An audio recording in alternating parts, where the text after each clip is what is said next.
Below a scorching sun, an arid desert stands, where a big fight seems to be taking place. Some desert warriors, who are wielding crude spears and swords, are standing in front of just one enemy, who thrusts his sword into the neck of one warrior, killing him instantly. This doesn't seem to be his first kill, as his breathing is ragged, and his enemies are calling him monstrous. How can he go for so long? Seeing him stumble on his feet and quiver though, they realize he is exhausted, so they all charge in for the kill. The man's heart feels like it's about to pop. Every time he exhales, he feels a sharp pain, and his gums ache from the sudden coldness. He can't even tell if what's dripping from him is blood or sweat. As the warriors charge him, all of his senses are saying one thing, that this is not some sort of graphic effect. A bunch of hidden traits activate in him as he takes out one more warrior, screaming out as the others charge him. As much as he doesn't want it to be true, this is reality. In the past, he used to play a lot of games, but he can't say he was an expert at any. He did not lead a wise life. He played games on weekdays, as everyone else worked hard. When he quit his job a few months ago, he holed up inside of his apartment and lived like a shut-in. That day, he realized he had been doing this since before he quit, so this must make it his 5th year. He spent 5 years on one single game.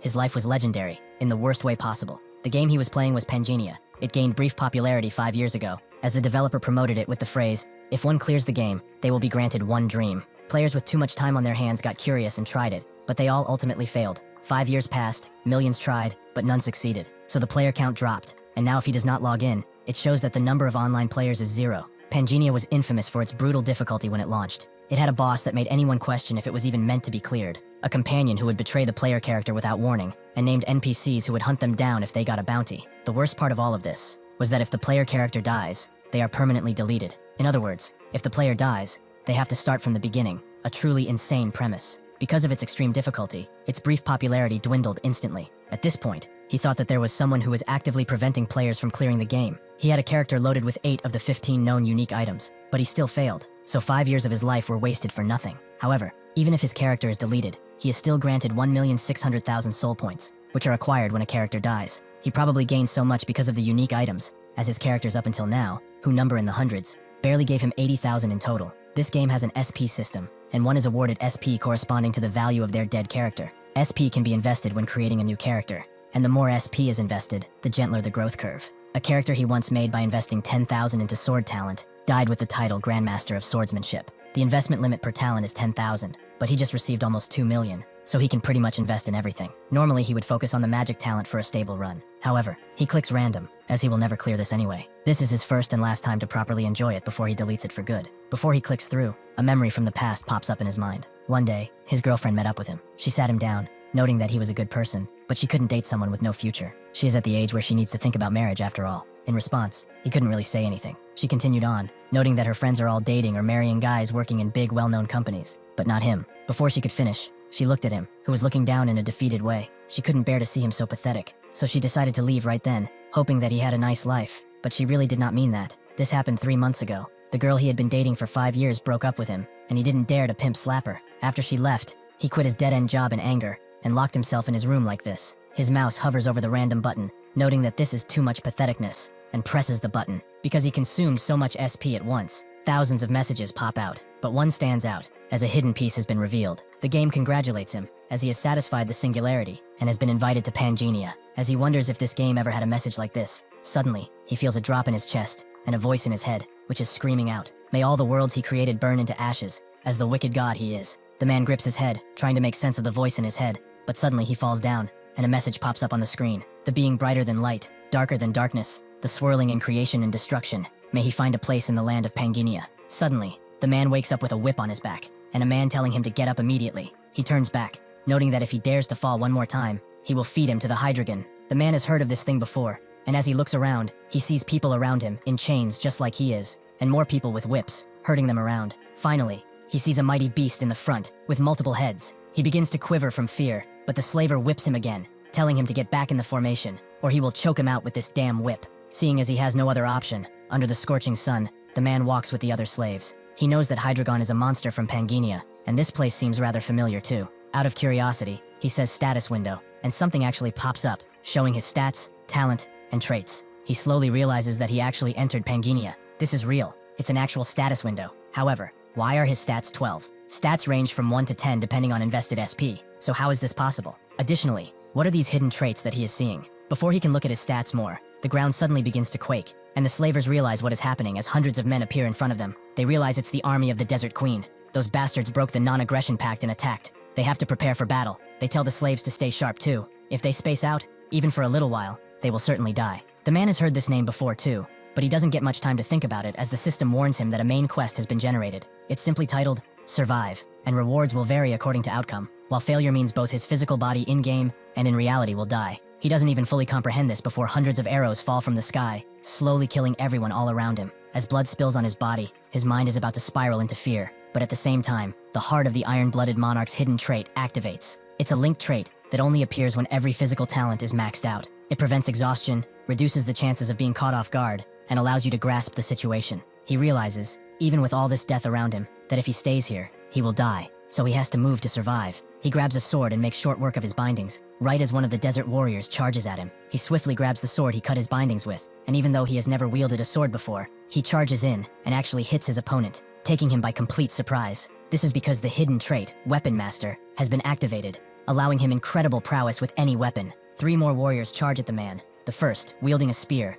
calls him a damn slave, but the man simply cuts off the tip of his spear, and him, all in one fell swoop. As he grabs the tip from the air, he thinks that even if he's using weapons for the very first time in his life, he can use them like an expert, proving it by throwing the spear right into the second guy. The third warrior charges in with a mighty battle axe, but the man dodges. He is capable of doing this because he can see the path of the enemy blade, allowing him to deflect it. Beyond that, he can see the path that he needs to follow too. He pierces his blade into the warrior before grabbing his axe and pummeling him with it. His breath becomes a little ragged because of all the effort he just put in, and the other warriors are both impressed and scared of him. They thought the entire expedition was unable to fight due to their injuries. No, due to the man's hidden trait, Masterful Hands. His weapon proficiencies will increase faster, so his sword proficiency goes to 6, and so does his spear proficiency. He thinks that the max proficiency level is 10, but he is already at 6, which means that he should be able to use it like a famous knight. How are these traits so powerful? Even the fact that he lasted this long at such a low level, this wouldn't have been possible without his hidden trait. But even that miracle will unfortunately not last forever.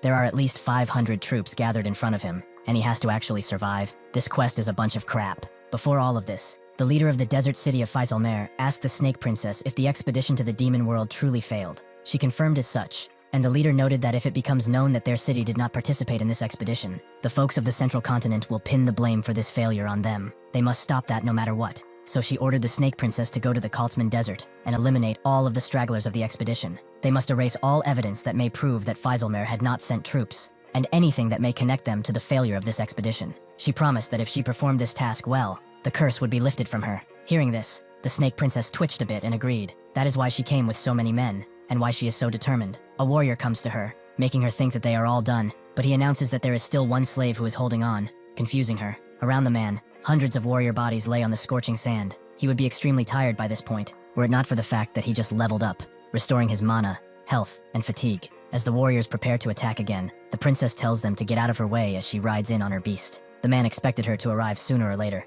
Isabella von Dergen. He checks out her status, but he can only see that she is level 8, as the other stats are hidden from him. He knows he cannot win against a level 8, no matter how many times he tries. Since the highest level in this place is 10, the standard that separates the strong is level 7. From that point upward, the real difference begins to be apparent, and the gap in levels can hardly ever be overturned. Level 8 means that they can almost be considered the strongest on all continents. Simply put, they are the level of bosses of any famous organization. Having to face her like this is practically a disaster encounter in an RPG. However, something grabs his eye, the system explaining that she cannot leave this area due to a status ailment from the Desert Queen. As he reads that, Isabella falls to his level, and notes that he put up quite an interesting show, but he must die now. The man thinks that the reason he played Panginia, which was harshly criticized for its extreme difficulty, is that even for the hardest games, he would find a way to clear them, no matter the difficulty. He was basically a weirdo among weirdos, and if his guess is right, he can get out of here. As Isabella charges in, aiming her weapon squarely at his neck, he smiles and asks if she wishes to lift the queen's curse. She immediately stops, her blade glowing with power. She approaches his face and looks him dead in the eyes, demanding to know who he is. The man explains that he read the stars and led people to them. He is the Starbearer, and he can help him lift the queen's curse, so she can leave this desert. Isabella is shocked by this and looks down, making the man think it actually worked. Starbearer is an NPC class that a player needs to transcend the max level. The class is only available for NPCs naturally, so he is not a real Starbearer. But to remove the status ailment of the queen's curse, she needs the blessing of the stars from a Starbearer. Since Isabella wants to escape from the curse, she would have to listen to him. The reason why he was certain that she'd like to escape from the queen's curse is simple. Isabella is actually a character that he made. She was an unfortunate character, whom he had to neglect because he chose the wrong starting point. The queen's curse is, from the player's perspective, a device to keep the player within the bounds of the map during the early game, but the player's character is made to see the end of this game. They are supposed to travel around the world to see the ending, but he left such a being in one place, and she'd been tied down due to the Queen's curse. Isabella asks for his name, and the man says Randolph, setting his name up. They both look at each other for a solid minute, before the woman notes that she will postpone killing him for now, but if she finds out that he is lying, she will take his life right then. As she walks away, she tells the warriors to escort him. He is an honored guest, so he will be treated with care. With this, the first main quest, Survival, is complete, and the results are record-breaking. The Constellation of Fortune smiles on him and improves his rewards. The Constellation of Battle notes that he is not bad, upgrading the reward again. He obtains the broken piece of the Olden Scale and the soul of Hydreigon, along with the sword of Michaela. Randolph falls to the ground as he gets all of this, clearly exhausted, but he somehow manages to survive. That night, as he takes a bath in the castle, Randolph looks at his stats and what he got. The soul of the Hydreigon is infamous for only dropping once ever in the entire history of the game, and a must-have item for the early game, the sword of Michaela. Both are unexpected rewards. This broken piece of the Golden Scale is weird though, as it allows for the synchronization between reality and Pangenia, and he can turn it on and off. Before he can think about it more, 3 maids burst through the door, asking if they would allow them to bathe him. Randolph notes that they can wash just the feet, knowing that this is a test. They are Isabella's chambermaids. If he showed any type of reaction to them,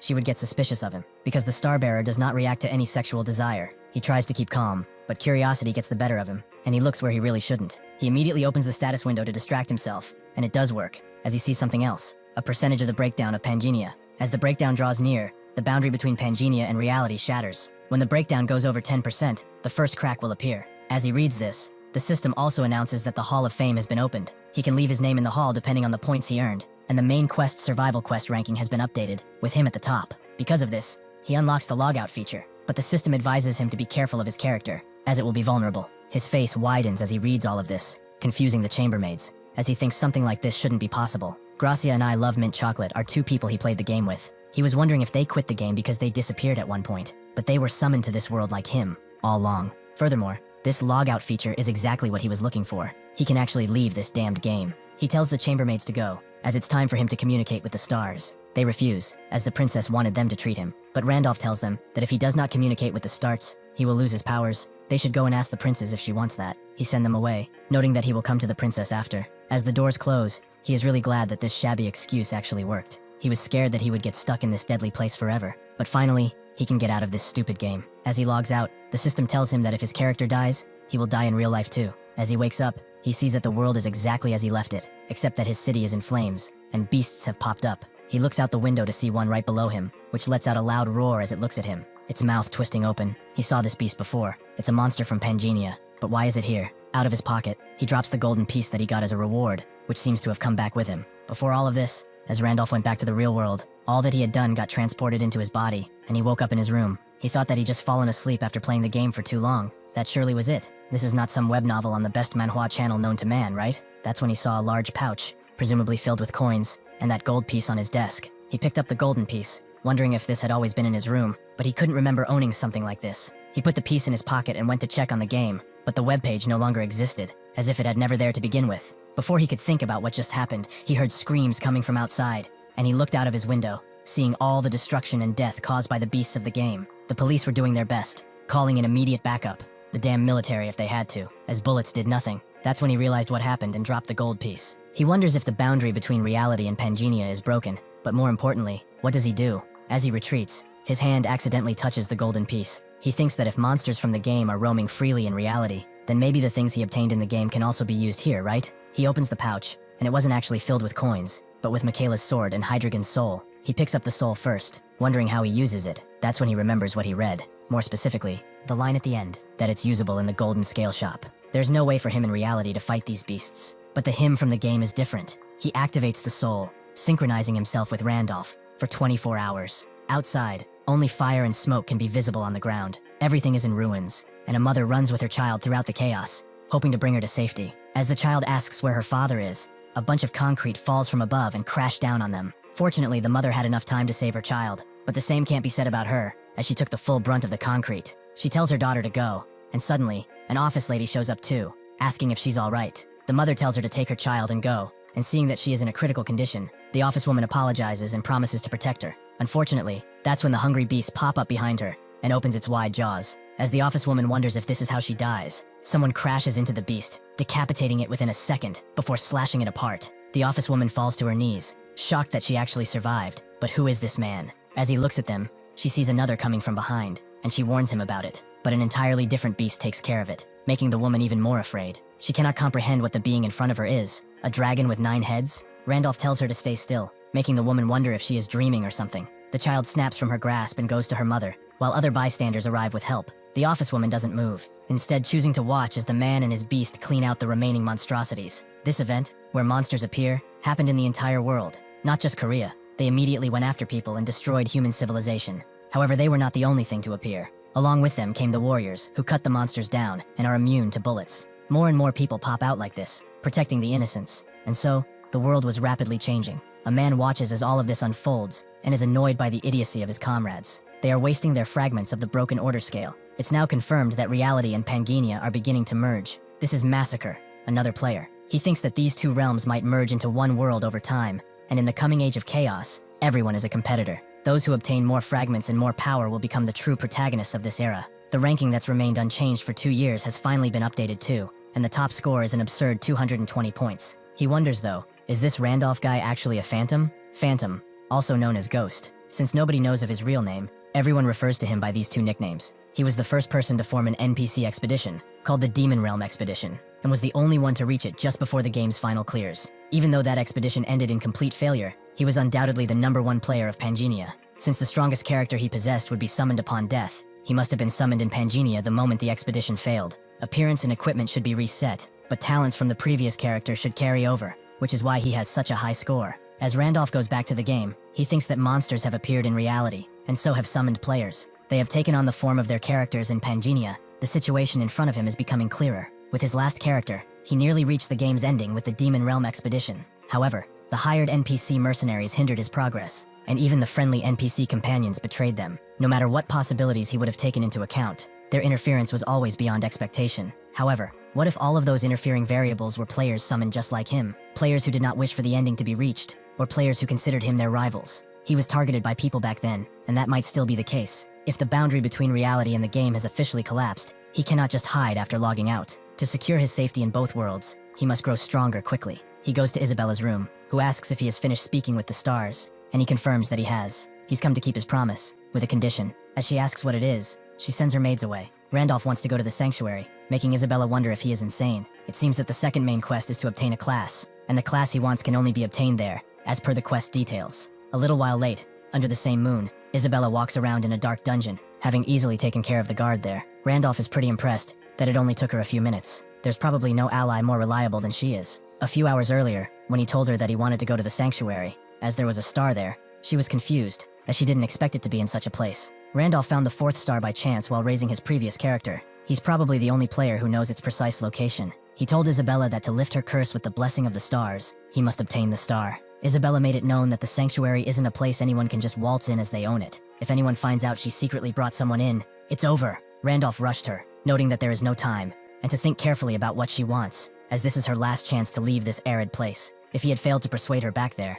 the thing rolling on the ground right now might have been his own head. But fortunately, that is not the case at all. He tells her that they have finally arrived. This is the holy ground he mentioned before, or at least, the staircase to it. As they enter, the system notes that he has arrived in the hidden sanctuary of the desert, and rewards will be granted based on exploration rate. The system also warns him that he does not meet the recommended level, which is 8, and also that this area is overflowing with poison and demonic energy. If the demonic resistance is low, entry should now be made. Fortunately, he has the Giant's Demon Resistance hidden trait, allowing him to enter. Under normal circumstances, a level 2 cannot hope to set foot in here. If he sends Isabella ahead and just clears the Sanctuary Exploration subquest, the rewards should still be pretty nice. But the subquest isn't what matters right now, because this is where he can finish the second main quest, and obtain the certain class he desperately wants. Isabella watches the path around them, observing the wind that's pushing from below and the path's continuation, which is only a bunch of pillars. She tries not to laugh and turns around, noting that they must have taken the wrong path, but Randolph stops her, asking where she is going. Isabella explains that the bridge ahead is clearly a trap. The downward air currents are designed to sweep anyone away who crosses without knowing. Before she can continue, Rudolph asks if she really is scared, making her embarrassed. She tells him that she knows no such thing as fear. For the record, she is called the Snake Princess, alright? Randolph notes that she's surprisingly timid, but she doesn't think that's the case. The odds of this being a trap are just too high, and conveniently, she also got a cramp in her leg, so she just wants to check if there's a safer route. Hearing this, Randolph notes that it can't be helped, and crouches down, noting that she should get on her back. Isabella immediately becomes more embarrassed, as how does he dare to even insinuate such a thing? Randolph notes that she was the one who said she had a cramp, and there's no time, so she should get on already. When dawn breaks, and the dead warriors are discovered, she will be suspected of not being where she's supposed to be, and the Queen's pursuit team will be sent after her. So rather than wasting time on needless fear, he should carry her. Isabella relents and does climb on his back, but notes that if not for this leg cramp, she would never belittle herself like this. Rudolph agrees, and tells her to hold tight, immediately running towards the ravine in front of them. Isabella wonders where he is going, as that's the wrong direction. There is no path there. He still jumps into what seems to be an empty ravine. However, because of his mutant hidden trait, he can actually see the secret path that is invisible to the human eye. Isabella observes this too, and Randolph notes that this is the real path they need to follow. She is rather shocked, wondering how he knows a path when she, the second in command of Feiselmer, does not know. And in this sanctuary, that is overflowing with poison and demonic energy, he's not even gasping for breath. There are too many strange things happening to simply chalk it up to being a star-bearer. He turns his head to her, and notes that he did not know the second in command of Feiselmer had acrophobia, and she tells her to shut it. He's acting very relaxed in front of her. This is not just some confidence that comes from simple strength. It's as if he's welcoming an old friend that he has not seen in years. This makes her ask if they have met before, just as they take the final path. He explains that they've never met in the same place, meaning that he has seen her, but she has never seen him. Randolph touches a hidden mechanism, which transports them to a lush green land. This is a domain barrier, a barrier cast over the entire area. Only those who follow the designated path can see what is ahead, and if his memory is correct, they will have to fight soon. Sure enough, the calm mounds of rocks that were around began to wake up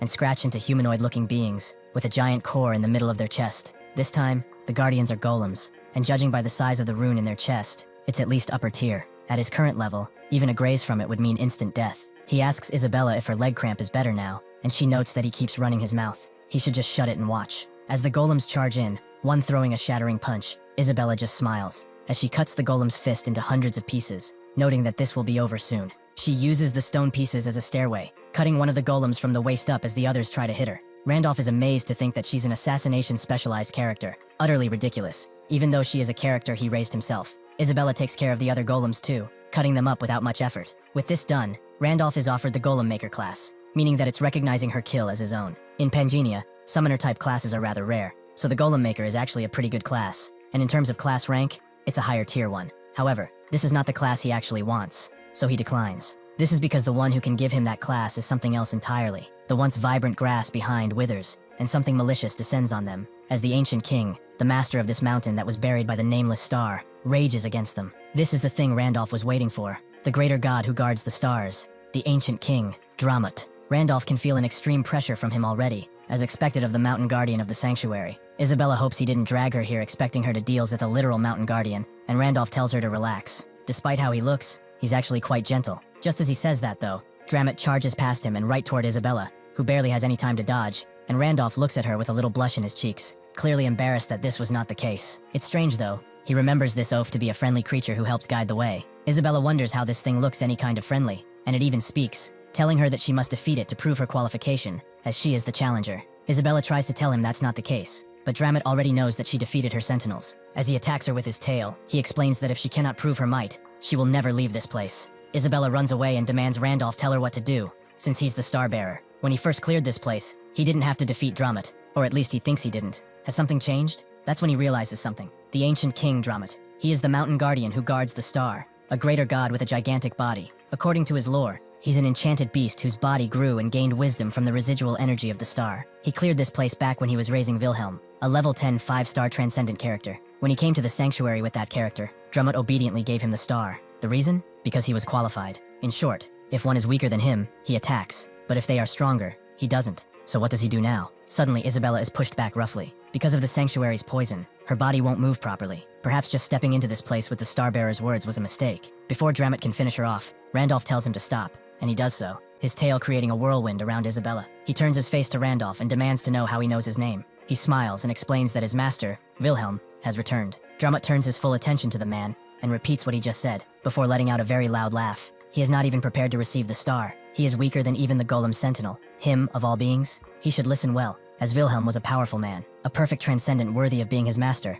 but he failed the Demon Realm expedition, and all his stars fell. It means he met a complete death. Even if he is gone, a lowly creature like him has no right to even speak his name. As he charges in, mouth wide to engulf Randolph, he demands that he honor the contract they made. This makes Dramut stop, and demand to know how he knows about the existence of that contract. Nobody should be able to know about it. The contract states that the one who obtains the star of the mountain buried by the star learns the true name of the mountain guardian and becomes the new master of the mountain. The mountain guardian obeys the master's commands, and the contract's contents cannot be revealed to just anyone. If it is revealed, the one who breaks the contract will die from an instant curse. He only said it because he remembered the lore, and fortunately the game's rules still apply. As expected, since this is Randolph's body, the curse won't affect him. Dramit wants to know what manner of creature he is, and Randolph notes that if he's so curious, he should guide him. The star will prove him. Dramit tells him that the star does not know mercy to those without qualification. He will be lit from within if he approaches. Randolph says that perhaps it will be so, but is he afraid that the star will acknowledge him and reveal that he's his true master? Dramit would laugh if this were not so pathetic. He is a mere brat who looks like he would crumble from one swipe. What gives him such confidence? But very well, he will take him to the star, as requested. He doesn't believe he is Wilhelm, but seeing as he knows about the contract, killing him doesn't sit right with him either, so he would rather let the star get rid of him. They begin walking, and slithering to where the star is, and the sky darkens as they approach, eventually arriving at a very ominous altar, making Isabella wonder if it's really here. Randolph notes that the object that's placed on the altar, that skull, is the star. Isabella is surprised that such an object is a star, and Randolph tells her it's Leah's face. When Leah, the twin goddess of Pangenia, died, her body was split into 32 fragments and scattered all across the continent. Those 32 fragments of her body are what are referred to as stars. He thinks that they are used as boundary catalysts for players to achieve transcendence. Suddenly, the entire area around him bursts into a pillar of flame, making Isabella wonder if he is okay. Dramit laughs. If he wanted him, he would simply burn if he approached like that. Even though he was confident, the star rejected him. Now he will burn to death. Randolph has heard all of it, and can't believe this bastard. This star only kills a player on one scenario, when they acquire it by bug-skipping Dramit. No matter how messy the process may be, he did pass Dramit, so there should be no issue. The real problem is whether he can obtain the class he wants. He never tried it himself though, he only learned of it by accident. Suddenly, a voice from beyond begins reciting all of his traits one by one, until they get to the last one, the one who faces destruction. With that, the skull shatters with a glowing power, and Randolph begins to absorb it. His mana is converted into star energy. He acquires the Star Pierce main skill, and the Blessing of the Stars sub-skill. He also has +5 to all stats, and he will gain more power as the number and types of stars he possesses will increase. Even after Transcendence, the star effect will not disappear. He has acquired the class, Star Successor. Isabella's eyes remain wide as she watches all of this, and Randolph asks her, what does she wish to do once her curse is lifted? She explains that she wants to leave the desert and find the bloodline of the Dershan family. Randolph explains that he will bless her so she can leave the desert under one condition. He wants her to serve him for just 1 year. After that, he will grant her freedom and help her find her family's bloodline. Isabella thinks that she's just under new management. However, Randolph pats her on the shoulder and notes that he is not the queen, and he does not lie. For some reason, Isabella feels inclined to trust him and bows down, vowing to serve him. Randolph tells her that she made a wise decision and turns his attention to Dramit, as the owner of the star is his master. Correct? Dramit agrees, and Randolph immediately tells him to bow down too. Because of his unique class, he is granted 230 points, which go into the Hall of Fame. The Constellation of Fortune upgrades his reward again, and the Constellation of Adventure applauds him for being so reckless, so his reward is updated. Almost immediately, the queen feels that Isabella has entered the sanctuary with the slaves she captured. She tells her men to seize them immediately, or not come back at all. The same day, at the Angel Cafe in the real world, two brothers talk it out with their guildmate, wondering if Randolph is Phantom. One of them thinks so, even if they ignore the main quest. Getting a higher class score than Gracia is impossible, unless someone knows the game inside and out. The blue brother notes that the 5-year veteran ghost player, Phantom, has finally appeared. This is certainly going to cause quite the ruckus, and the red brother wonders if they can contact him before others do. Their guildmate would like to know how, as they've searched for years, and never found him. The red brethren notes that it's because until now, Phantom wasn't an actual player, but since he is now, there must be a way. The blue brother wonders if they should try fishing, since the secret auction hall opens as a reward for the second main quest. Phantom will probably get to using it, right? The guildmate agrees that he will need tons of items if he wants to rank first for the third main quest. Fishing is a technique that can be done in the secret auction hall, where players can trade items. One uploads a high-quality item at a low price, and then uses a twin ability of a talisman to attack a location tracking ability to the buyer. Newbies who don't know any better see a nice item at a cheap price, buy it, get tracked, looted, and killed. The red brother wonders if something like that would work on someone like Phantom. If he really is who they think he is, he would know every talisman option in the game. The guildmate notes that he just might fall for it. After all, he failed, but he still initiated the Great Expedition. That kind of decisiveness is not normal at all. If he sees a nice cheap item in the auction, he might just buy it. If one wants to challenge him, they can go ahead. But if he comes for them, they are dead. Anyway, they definitely need to meet up and kidnap, invited him to their guild. Hearing this, the brothers are in the process of calling the cops to report a future stalker. Someone checks the ranking for the second quest. He sees that Randolph is ranked first, and that the second quest rights of Massacre have been revoked, since he fell out of the ranking. Massacre wonders just what kind of class can give so many points. It seems like he won't be using the secret auction house for a while, but it doesn't really matter, because as long as he kills anyone in the top ranks, he will be rising right back up. Because he is riding Dramat, Randolph easily completes the Sanctuary Exploration subquest, which seems to have never been done before. So he is granted the achievement First Conqueror of a Sanctuary. This grants him the Epic Teleportation Book, which can teleport him to a previously explored location. It has a cast time of 30 seconds, and can be used once a day. This is rather convenient. Riding on a snake isn't as uncomfortable as expected, and he can escape the sanctuary and finish the exploration. That will kill 2 birds with 1 stone. He also accumulates enough experience to level up to level 3 finally. It really is slower compared to regular characters, as the more talents one has, the more experience one needs. His required experience is probably 10 times the normal amount, but his stats grow more because of it, so he can't complain. Anyway, that's not what matters right now, as the item he got as a reward from the main quest is a lot more interesting. He got 2 extremely rare items actually. One of them is the Shadow Cloak. Activating its effect turns the wearer invisible. It's basically a portable stealth skill, which is not bad at all. Feeling movement up ahead, Dramat sharpens his senses and sees that intruders have entered the sanctuary, and he tells Randolph as such. Isabella guesses it's the Queen's pursuit squad, and Randolph does admit that they stayed in the sanctuary for a while. Isabella asks what he will do. The Queen herself won't be bothered to come, but the squad will have a sizable force. Even with the Mountain Guardian, they probably can't handle all of them. Randolph equips the cloak and notes that Dramat is the Guardian, so why would they fight? Isabella gets it, Randolph leaving Dramat to do his job, who is sweating a bit. As they hear the screams of the pursuers from behind, Isabella wonders if it's okay to just go. Randolph notes that since the Queen isn't coming, it will all be fine. There's no way the entire pursuit squad arrived at once. It's probably just the advance unit. If they get stalled until the main force arrives and they surround the entire sanctuary, they won't be able to get out of here. Those guys are after them anyway, so it's better to get out fast. Isabella thought he was abandoning Dramat because he was useless, but Randolph notes that the Mountain Guardian can't leave the sanctuary anyway, so only they can run. To get out of this place, they have to use the warp gate at the edge of the desert. He lifted Isabella's curse with the blessing of the stars, so actually using the warp gate won't be a problem. The real problem is that the gate requires a bit of time to activate. Isabella understands upon seeing the gate. Once they get past here, they are free. Randolph confirms as such. Once they pass this area, they will be out of this arid hellhole, but the gate will need some time to activate, around half a day. As she can clearly see, there is no real place to hide in this desert. It would be ideal if the entire pursuit squad went straight into the sanctuary, but most likely, they will track them. However, with Dramat delaying their approach, and until they realize they've left the sanctuary, they still have some time. During that time, he will have to communicate with the star. This place is important, but he needs to check what's happening in reality, so he can't stay logged in forever. He asks Isabella if he can trust her, and she pulls out her blades, noting that she will protect him. With that, Randolph logs out, waking up in his bed. He is still not used to that feeling when he switches from body to body. It makes him feel slimy for some reason. He picks up his phone and sees that there haven't been any news or warnings, meaning the monsters haven't appeared again just yet. Reality and Pangenia are merging bit by bit, that's for sure, but there is still a lot he does not know. There will be more monsters appearing soon, but the players who exist in reality concern him the most. He must return to reality periodically in order to gather more information. Suddenly, he gets a call from his ex, Kim Seo-yeon, inside the same cafe that she broke up with him in. She's in a call with someone else, who notes that he already bought her food and clothes. What's the issue? Her issue is that he flirted with her, saying he was rich, and now he's acting like a brookie. The guy wants to talk in person, but she has no reason to meet him, and she's also meeting a friend today, so she closes the call. Even though Myung was pathetic, at least he listened to her. She really should have held on a little longer and not broken up with him, but it's his fault for not having any money. Suddenly, he arrives. Seo-yeon's surprised that he came earlier. Myung asks why she called him so urgently, and she notes that they should take their time to talk it over, so he should sit down. Maybe it's because it's been a while, but his entire vibe changed. Myung just tells her to speak already, as he needs to leave. She notes that some things never change. He always comes right away when she calls. Even today, that's something she always liked about him. After they broke up, she realized how good he was, and she kept thinking about it and regretted it a lot. What about him? Doesn't he feel the same? Myung isn't even listening to her, as he sees that he needs to buy something if he wants to sit down,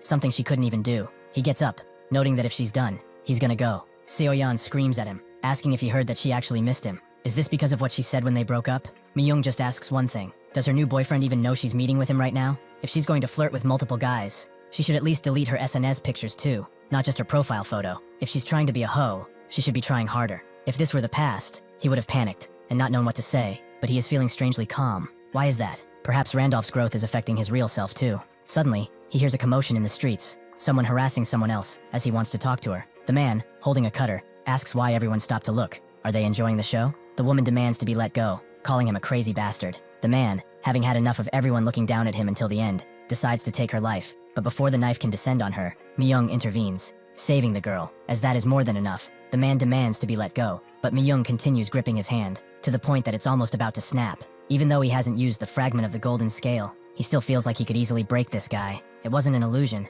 His body is definitely changing. He throws the fat bastard aside and asks the woman if she is okay. She confirms as such, and notes that she survived thanks to him. She doesn't even know how to thank him. Myung takes a closer look at her and realizes that she's the woman he rescued from before. The woman asks if there's something on her face, and Myung denies it. She just resembles someone he knew. Suddenly, the fat bastard jumps at him from behind, knife still in hand, but Myung just dodges and grabs his head before punting him into the ground. The woman is impressed. She didn't have to be scared after all. After the police come and pick up the crazy fat bastard, the policemen tell Myung that he has to follow them to the station. The woman tries to explain to them that his person was just trying to help. She's the one who reported the stalker in the first place. Even so, the policemen note that what he did was still an act of violence, so he has to come with them. The woman tries to tell them that the bastard had an actual knife, and Myung notes that he really doesn't have the time to be doing this. The policemen understand, but they can't bend regulation either. Suddenly, the woman asks if he goes as a witness and gets dragged into something. Will they take responsibility? She introduces herself as Kim Hana, a CK broadcasting reporter. Instead of harassing an innocent man, perhaps they should speak with the actual victim, unless they want this case to blow up. The cops look at each other, and hearing that more people around them know of her, finally relent, noting that only she should come with them. Hana thanks Myung again, and gives him her card. She's a dedicated reporter, covering Dimension Warriors, the people who appeared on the same day as the monsters and defeated them. People started calling them Dimension Warriors. Myung guesses she means players, but unexpectedly, almost nobody mentions Panginia directly. He guesses an interdimensional attack sounds more believable than a video game becoming real. As Hana asks for his business card, Seoyeon comes rushing in, grabbing his hand immediately. Hana asks if this is his girlfriend, and notes that she is absolutely not. But he doesn't have a business card, so how about his phone number? She notes that he has a nice name, and tells him to text her tomorrow, as she really needs to treat him to something. Myung notes that he won't refuse, and as Seoyeon stands there, defeated, she wonders how he could do this to her. Him, who is just a nobody loser she took pity on. As she leaves, Hana gets a call from someone calling her supreme authority of their broadcast station. She demands he not call her that, and he explains that he called because the deputy director went on a business trip and left her an assignment, an interview with Grancia. Hana is surprised. Isn't that the person who is treated like a saint who saved America? Why would she handle such a big shot? The assistant doesn't really know. The superhero herself said she wanted to see her specifically, and is coming to Korea as they speak. Inside of the game world, hundreds of bodies are laid across the desert, and Isabella breathes deeply, clearly winded because of all the fighting. One of the soldiers tells her that the queen herself commanded her to return. If she hands over that slave behind her, they can act as if this hadn't even happened. In response, Isabella grips her blade tighter, and the soldiers all charge her, knowing that she cannot stand for much longer. Suddenly though, the warp point activates, and the first trip to the starting point is free. Randolph grabs Isabella, and notes that she holds on well. She asks if he finished speaking with those needy stars, and he confirms as such. The soldier captain tells them to stop standing around and execute the traitors. Randolph puts his hand forward, noting that she kept his promise, and so, he will keep his as well. He closes his hand as he uses the Star Pierce skill, consuming all the star energy to unleash a powerful strike so bright that nobody can hope to stand against it. Isabella is surprised to see the power of a star bearer, and Randolph notes that it's not too late. If she wishes to return, he won't stop her. Isabella refuses and smiles, as she will stay with him. With this, the curse put on her is nullified,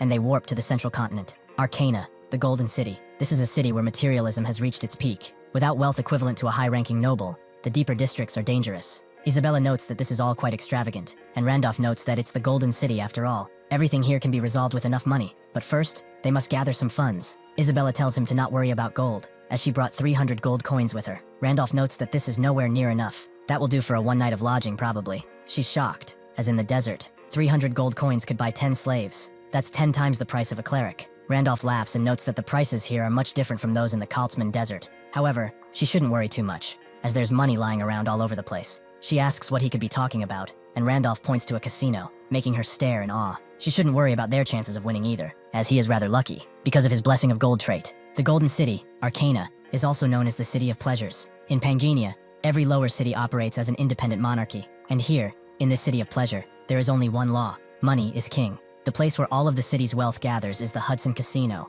one of the most reputable and rich casinos in the entire continent. The guard in front of the casino stops Randolph and Isabella, noting that anyone without the 10,000 deposit may not enter. Isabella is surprised and whispers to Randolph, wondering why he didn't tell her there was a deposit, as she only has 100 gold left after washing up and buying clothes. Randolph notes that it doesn't matter since they didn't have enough money in the first place, and the clothes were necessary. The guard tells them that if they lack the deposit, they should leave, as they are disturbing the other customers who are waiting in line. Randolph tells him that he doesn't have a deposit, but he would like to leave this as collateral instead. It should be more than enough, right? This is the Fairy Queen's tear, which allows an item of equipment to break past its limit. Even if the unbound equipment is destroyed, the tear will still stand. Immediately, the guard treats them both as a VIP, and Isabella asks what that item was as they go inside. Randolph tells her it's basically a talisman. It was one of the rewards he got when he visited the sanctuary, and it's worth at least 1 million gold. Isabella asks if it's okay to leave something like that with them, but Randolph tells her not to worry. Once he wins money, he can buy that thing back, and then some. He's not here just to gamble after all. One of the first games Randolph goes to is the roulette,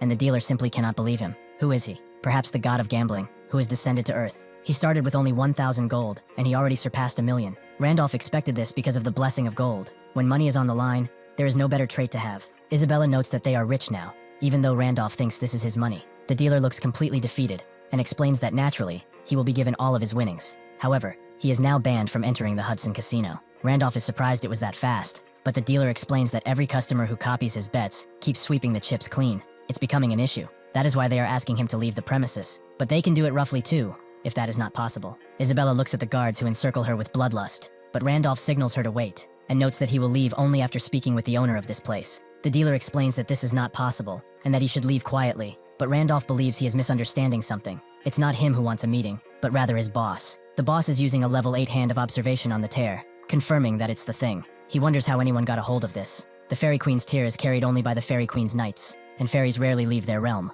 Moreover, a Fairy Queen knight is so powerful that even killing one requires at least 3 people who have reached level 10, making it almost impossible to obtain. They searched high and low, but nobody sold them to think one would just walk into their casino like that. The butler comes to Hudson's office and explains that the man who left the talisman as collateral wants to meet him.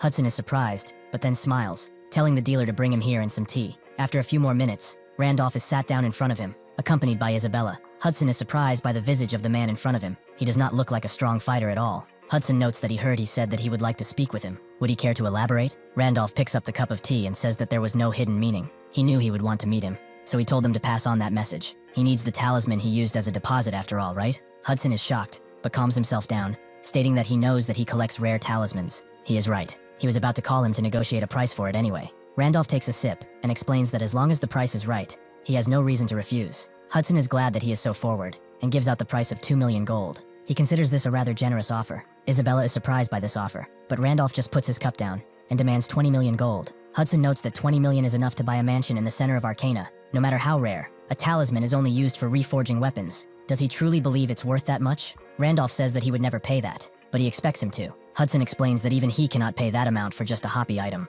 Randolph agrees. If it were only a hobby item, nothing could justify that price. But the Fairy Queen's tear is not just a mere talisman for him. It is something he must have to enter the city council. He goes further, explaining that the minimum qualification for joining the council is to achieve level 10. However, to reach that level, one must break through with one's own strength. For someone like him, who does not have a combat class, that will be an impossible task. Thus, he needs the item that removes the minimum equipment requirement, the Fairy Queen's tear. With it, he can equip higher tier gear to compensate for his combat stats. As for the reason a merchant who only runs a casino would want to enter the city council, it's in order to be acknowledged by the family of his fiancée, Serengeti, right? Hudson's eyes close in on Randolph's, who seems just as stern as before. Serengeti is the only daughter of Marquis Weiser from the Balran Kingdom, known as the Pure White Knight. She led 500 knights during the Demon World Great Expedition with him. She sacrificed both of her legs to the Demon King to save his life. She was his right hand, one of the few NPCs he could trust. Back then, she thought of her actions as nothing but a dramatic event to spice up the story, because before he came to this world, Pangania was nothing but a game. However, after the death of Wilhelm, awakening here, and experiencing what he experienced, he realized the NPCs might actually be players. Serengeti's old words came back into his mind. If she did not return from this expedition, she wanted him to deliver this for him, a necklace with her lover inside. He was rather confused when he read the description, because based on everything he knew about Serengeti's character, she never had a fiancé. Someone influenced the preset character parameters. The reason he accepted it so naturally is that Hudson is a player just like him, someone who assimilated into this world. Now, he notes that he never told anyone about this. So how does he know? Randolph thinks that he likely arrived in this world long before he did. He needs to extract as much information from him about the world and about the other players as possible. He explains that he didn't know, he just heard it, as the stars told him. Hudson asks if he is saying that he is an actual star bearer, and Randolph states that he is not asking him to just believe him, but he can give him what he wants. He doesn't need his money, he just needs to accept one simple condition. The stars wish to hear the story of his life. Only then will he decide whether to help. However, all of it must be true, as the stars do not like liars. Hudson's hand quivers on his knee as he hears this, and Randolph thinks that this would be a difficult decision, as a star bearer is not someone who is commonly found among NPCs, and revealing one's personal information could expose him to hunters. The hunters are NPCs who specialize in hunting players. They call players criminals, and execute them upon discovery. Players have died countless times at their hands, as their methods of infiltration vary so widely that the only defense is to be suspicious of everyone. Revealing personal info in Pangania is basically a death sentence, so most players hide their identities. This is why players are difficult to distinguish, and he has no intention of revealing himself either. Even so, he is sure that Hudson will accept this offer, because to him, Serengeti is not just some random NPC, she is more than that. She is the only love he ever knew. He agrees. He will share the story of his life, but before that, he must begin with Serengeti. Most things he wants to achieve are tied to her. Serengeti was a brave knight who participated in the great expedition to the demon world, led by the heroes. Randolph is extremely confused by this, and asks what this is about the 8 heroes. Wilhelm was the one who led the expedition, right? Hudson notes that Wilhelm was indeed the most famous, but the great expedition to the demon world was conducted by all 8 heroes together. There was infighting amongst them, which led to the failure of said expedition, or so the stories go. Randolph thinks that a bunch of nonsense, and asks if he knows who these 8 heroes are. Hudson is more surprised he doesn't, since they are all legendary figures. One of them is the strongest after Wilhelm, Grancia. He seems to be reading an article by Kim Hana about the time she was saved, and his assistant notes that she's scheduled their interview with the Korean reporter he mentioned. The assistant also wonders if it really is necessary for him to go to Korea himself. If he'd like, they could bring her here, as the government wants him to remain in the US, since they never know when another attack might happen. Grancia refuses. He must see for himself, because he has a feeling that this man might be the friend he has been searching for all this time. In the real world, Myung looks at his piece of steak like it's his last meal, and Hana asks if it doesn't suit his taste. He says it's not that. Something happened yesterday, so he's tired. He did tell Hudson to talk about his life, and he actually stayed up all night crying and rambling, but he did get some information about those guys called the 8 heroes. In the end, he stayed up all night while logged in yesterday. He asks Hana if this place is not expensive. He doesn't know if it's okay for him to eat for free like this. Hana notes that he got rid of her stalker, but even this is not enough. Myung notes it's just something anyone would have done, but she doesn't believe that.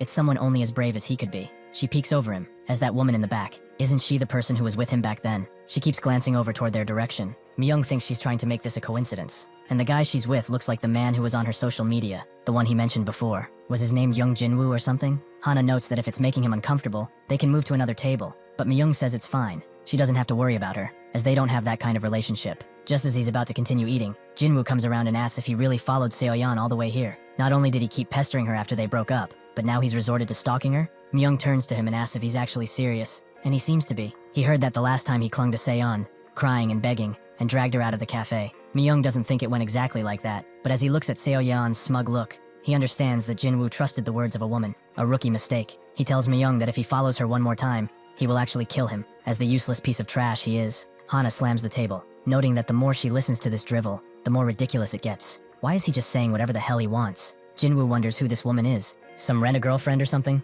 Hana goes up to him, but he continues, noting that judging by her looks, she must be getting paid 500,000 won. He will pay her double if she just shuts up. Hana tells him that she made the reservation to this restaurant and she's treating him because he helped her, not because it concerns him. In response, Jinwoo pulls out a stack of cash and wonders if it's not enough. Was it 1, perhaps 2 million won? Since she can pick up the money by herself, can she go somewhere else? In response, Hana slaps the shit out of him and calls him a bastard. Jinwoo is really angry now, and notes that she hit him first. Equal rights means equal fights. Just as he's about to hit her though, Myung just trips him, and notes that he doesn't look innocent either. Jinwoo turns around in anger, but Myung presses his head down, putting him to the ground. Seoyeon screams at Jinwoo, as he's embarrassing her, and Myung tells him that they should go outside and finish this. He doesn't want to get beaten up in front of everyone, right? Jinwoo's ego gets to him, as he cannot let a nobody beat him up in front of his woman, so he activates a golden shard, which blinds Myung temporarily, as Jinwoo transforms into his in-game avatar. Immediately, he slams Myung into the ground. He really didn't expect him to be a player, but why is he acting like nothing happened? He definitely saw him to transform, so what happened? Did he put him down gently?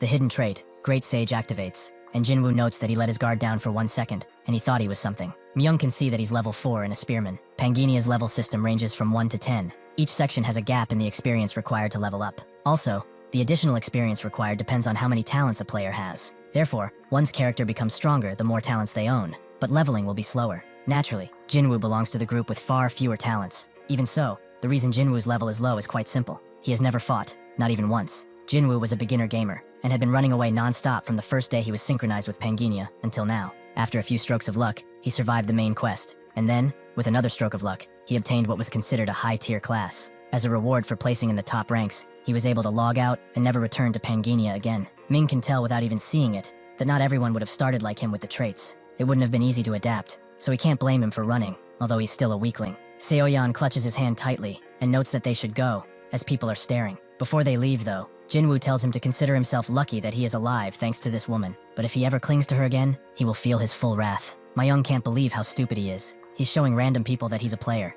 and he's even wasting the golden scale like it's nothing. He will not last long, fortunately. Hana crouches down to Myung's level and notes that they should report this immediately, but Myung wants to let it go, as they threw the first punch too, so they should just finish eating. As soon as he says that though, the ground begins to rumble, and sure enough, a bunch of monsters appear throughout the restaurant, aiming to destroy everything around. Hana thinks that they have to run, but Myung shuts her up a bit, as the monsters are not attacking anyone. Myung thinks that the people here got lucky. Only some cheed worms showed up. At most, they are the kind that just scavenge. If they don't attack first, that thing shouldn't appear. Unfortunately, Jinwoo, who is trying to act cool in front of his hoe-ass girlfriend, summons a spear and prepares to take a worm down. Myung screams at him to stop, but it's too late, as he takes out the worm in one hit. This makes the dumbass think that he's stronger than he thought, so he begins taking out worm after worm, thinking that he was scared for nothing. This is way too easy. Meanwhile, Myung tells Hana to run away from this bastard, as far away as she can. Suddenly, a bunch of fog begins to permeate throughout the restaurant, blocking Jinwoo's vision. At the same time, dark hands appear from behind and cover his eyes, the being who did this demanding to know who killed its children.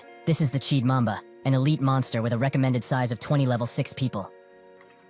The dark Mamba seems to crawl into Jinwoo's mind, demanding that he kill everyone here. A random man begins coughing, the miasma too much for his lungs to take, but as he looks up, he sees Jinwoo bearing a spear towards him. In Jinwoo's eyes, the man looks just like a monster, because of the Cheed worm's blood. The spear descends on the confused man, and blood splatters all around, but not from the man, from Jinwoo, as Myung cut both of his arms off. He slowly realizes this and begins wailing on the ground, Myung noting that he didn't want to step in at first, but they crossed the damn line. Now transformed as Randolph, he tells the Mamba to come out, as he will not ask twice. The Mamba responds to his summons, slowly emerging from a bunch of cheeds as it laughs, letting out a primal roar as it fully appears. The beast says he's not bad. From all the humans here, he looks the most delicious. Inside of the mist, Hana calls out for Myung, asking to know where he is, but the miasma is far too thick, and she can't see a thing. Myung continues to fight the Mamba, thinking that thanks to the fog blocking everyone's vision, he was able to transform, but just because he did so, doesn't mean it's an opponent that he can handle with ease. If he didn't know its attack patterns, he'd become a flesh glob from the beginning.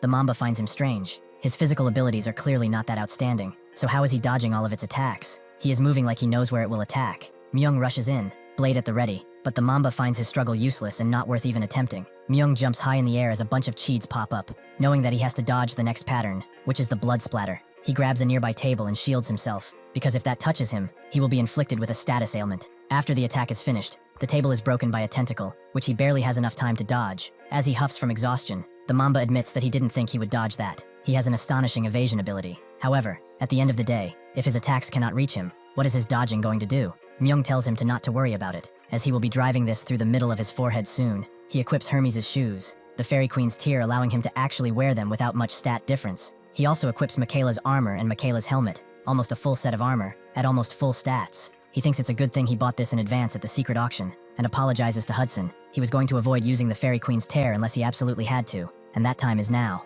Hermes' shoes give him 3 agility, and the swiftness ability, allowing him to dash with extreme speed toward the Mamba. He reacts, sending a tentacle towards Myung, but he steps aside, and then charges once again, like he's never been stopped in the first place. He moves so fast that he ends up right behind the Mamba, causing the beast to protrude a bunch of sharp projectiles that fly off from his body at high speeds. Even so, Myung strikes all of them away, his focus entirely on the battle, but the Mamba uses one of its tentacles to take him by surprise, smashing him so hard that he is sent flying. However, thanks to Michaela's set option, he can grow out a pair of wings, stopping his descent. The Mamba is becoming annoyed with his many options, and decides to spew out a bunch of darker blood, clearly something he cannot be hit by. Myung recognizes this as his final pattern. If he can endure this, then he can win. He flies as fast as he can, but the torrent of blood eventually catches up to him, and begins to engulf his very being. Suddenly though, that torrent of blood begins to spurt out, using the celestial dragonborn and swiftness to create a synergy. Myung has triggered a gale of wind, sending the blood backwards. The Cheed Mamba has 4 skill patterns: dodge, blood spatter, needles, and poisonous blood. After it uses all of those things, the Mamba falls into confusion for just a moment. The beast becomes unable to act, but once the concussion wears off, the next cycle begins again with enhanced skill patterns. Myung charges in, even if tired, knowing that this is his only chance to win, and the Mamba tells him to wait, but he drives his blade into his head without a thought of stopping, killing the beast at that very moment. With the elimination of the Cheed Mamba, Myung gains 100% contribution. The darkness recedes for now, and he obtains the lucky dice. Hana looks around, thinking that it's over, but what the hell happened for it to be over? Just then, her eyes lock on the man who did all of this. Even if he is wearing armor and has just put on a white cloak, she recognizes him as the man from back then. She brings attention to herself, asking if he remembers her. Myung looks in her direction, glad to see her safe, and activates the invisibility cloak, making him seemingly phase out of reality, just as Hana tells him to wait a moment. Seeing him disappear, and the monster that is beginning to dissipate into a dark cloud, she knows that he is really gone. A few short moments after this encounter, Myung appears behind her, glad to finally have found her after getting separated in all that chaos. He asks if she's hurt anywhere, and she confirms that she's fine, but suddenly, as Myung notes that he's relieved to see her safe and sound, she spots some blood on his hand. She points at it, and asks if he's hurt. Myung makes an excuse, noting that he just got some monster blood splashed on him, and thinks that he didn't even notice this variable. Hana is a bit suspicious. His clothes are perfectly fine, but only his hands have blood. Isn't that unusual? When the first monsters appeared too, he was incredibly calm. Could it be that he knew what that was? Myung stays silent for a moment, and then plays it off, noting that everything was hectic, so he thinks he just said whatever was on his mind at the time. Hana calls him a liar immediately, as he was totally composed, but with the straightest face known to man. Myung tells her that he was really scared too. Hana finds him incredibly sussy, acting like it's nothing, and showing up right after the man who saved her disappeared. Could it be that they are the same person? The next day, a bunch of Dimension Warriors watch a very important broadcast in an undisclosed location. Not many days after the first Dimension War occurred, another Dimension War happened again. Some Dimension Warriors members warned that these attacks would continue in the future, and expressed the opinion that an extended, ongoing cooperation with the government would be needed. As country citizens stayed indoors out of anxiety, the streets became extremely empty. In response, these citizens voiced this faction, saying that the government's complacent response, claiming there won't be a tragedy like the last incident again, and the government's artificial downplaying of the scale of the damage, may have led to a large number of secondary victims from the Second Dimension War. One of the players notes that they were so carefree during the first invasion, and now they are just making a fuss. Another notes that back then, people who weren't directly affected probably couldn't feel it. A monster attack is something that's totally out of common sense after all. Another woman notes that it was something beyond common sense. Nobody knew how to respond, so the government probably tried to maintain a normal state at first. However, one of them, Park Tae-woo, notes that with this incident, everyone should have realized that the invasion can happen again and again. Right now, this is the perfect time for them to declare the official launch of their alliance. The other alliances are probably thinking the same thing, so they need to hurry and recruit talent. The woman next to him knows that they are already checking the footage he mentioned earlier. It's CCTV footage, so it's hard to see clearly. But if he really killed this Cheed Mamba alone, this man might be Randolph, the one who took the first place in the new main quest. Another one notes that, didn't they just say that Randolph just cleared main quest too? Then he'd only be at most level 4 or 5. So how did he equip Hermes' shoes? Tae-woo thinks it's highly possible that he used some kind of talisman. The details aside, it's certain he is someone they need. And after the Phantom disappeared, this man appeared. They cannot say for sure, but it's possible that Randolph is Phantom. They cannot trust the other player alliances no matter what happens. They have to bring him over to stop the incoming rift. In the game world, Randolph tells Hudson that he actually used the Fairy Queen's tear, which he does so nonchalantly, while Hudson screams in his face asking, why did he do that? Wasn't he going to give it to him? Randolph actually said that he would help him. He never said he would actually give the tear to him. He doesn't need a talisman to reach his goal. He just got rid of it so he wouldn't cling to a pointless hope. He thinks that there's no way he will admit he used it because he needed to defeat the Cheed Mamba, as that would probably expose him. Hudson asks if he's saying there's another way, and Randolph tells him to calm down with the distrust. He should just follow him, as he will give him a reason to trust him soon enough. With that, they all go to the underground dungeon, the sewers. Hudson doesn't understand. Why are they walking through some stinky sewers? What could possibly be in this place? Randolph explains that he brought him here to wash away his distrust, and also because they have to go to that place that will grant his wish. He wanted to create a waypoint in Arcana. The teleportation book he got from Dramood is convenient, but it's annoying that he has to raise the exploration rate every time. He wanted to explore all of Arcana, but that's impossible with the time he has, so he will be satisfied with just the sewer dungeons. Hudson tells him to wait. Are they really going to explore the sewer dungeons just with the 3 of them? That's far too dangerous. The boss monster that lives here is a monster rat. It's a dungeon raid boss that needs at least 6 people of level 8. As said, the rat appears. Randolph just looks behind him and notes that he knows. This is the mutant monster rat, a threatening raid boss who, immediately upon seeing them, springs into action, launching itself again and again, becoming just a beam of green light. Hudson is extremely afraid. The monster rat is a monster that attacks using its speed as a weapon. Normally, the standard method is for 6 to form a formation and slowly corner it and hunt it down, but they came here with no preparation at all. What is this guy thinking? Doing something so reckless? Randolph doesn't even move. He calls for Isabella and tells her to go to 10 o'clock. She immediately rushes in on the rat, who is confused to see that he is getting pummeled again and again. Randolph thinks that if one knows its pattern, it doesn't matter how fast it is. Of course, that's only possible because Isabella is a character whose combat proficiency has been raised to a point where she is on a completely different level from an ordinary character. As Hudson watches, Randolph calls for him and notes that he will keep the promise he made to him no matter what. He should never doubt him. If he said it can be done, then it will be done. Later that day, someone comes to another member of the Hero Alliance and tells him that he checked all the nearby CCTV footage, but there is absolutely no trace. It looks like everyone who was inside the building at the time said they don't know anything either. Jiang is getting increasingly annoyed, as this is like a ghost story or something. His subordinate asks if they should go and meet with Jin Woo again,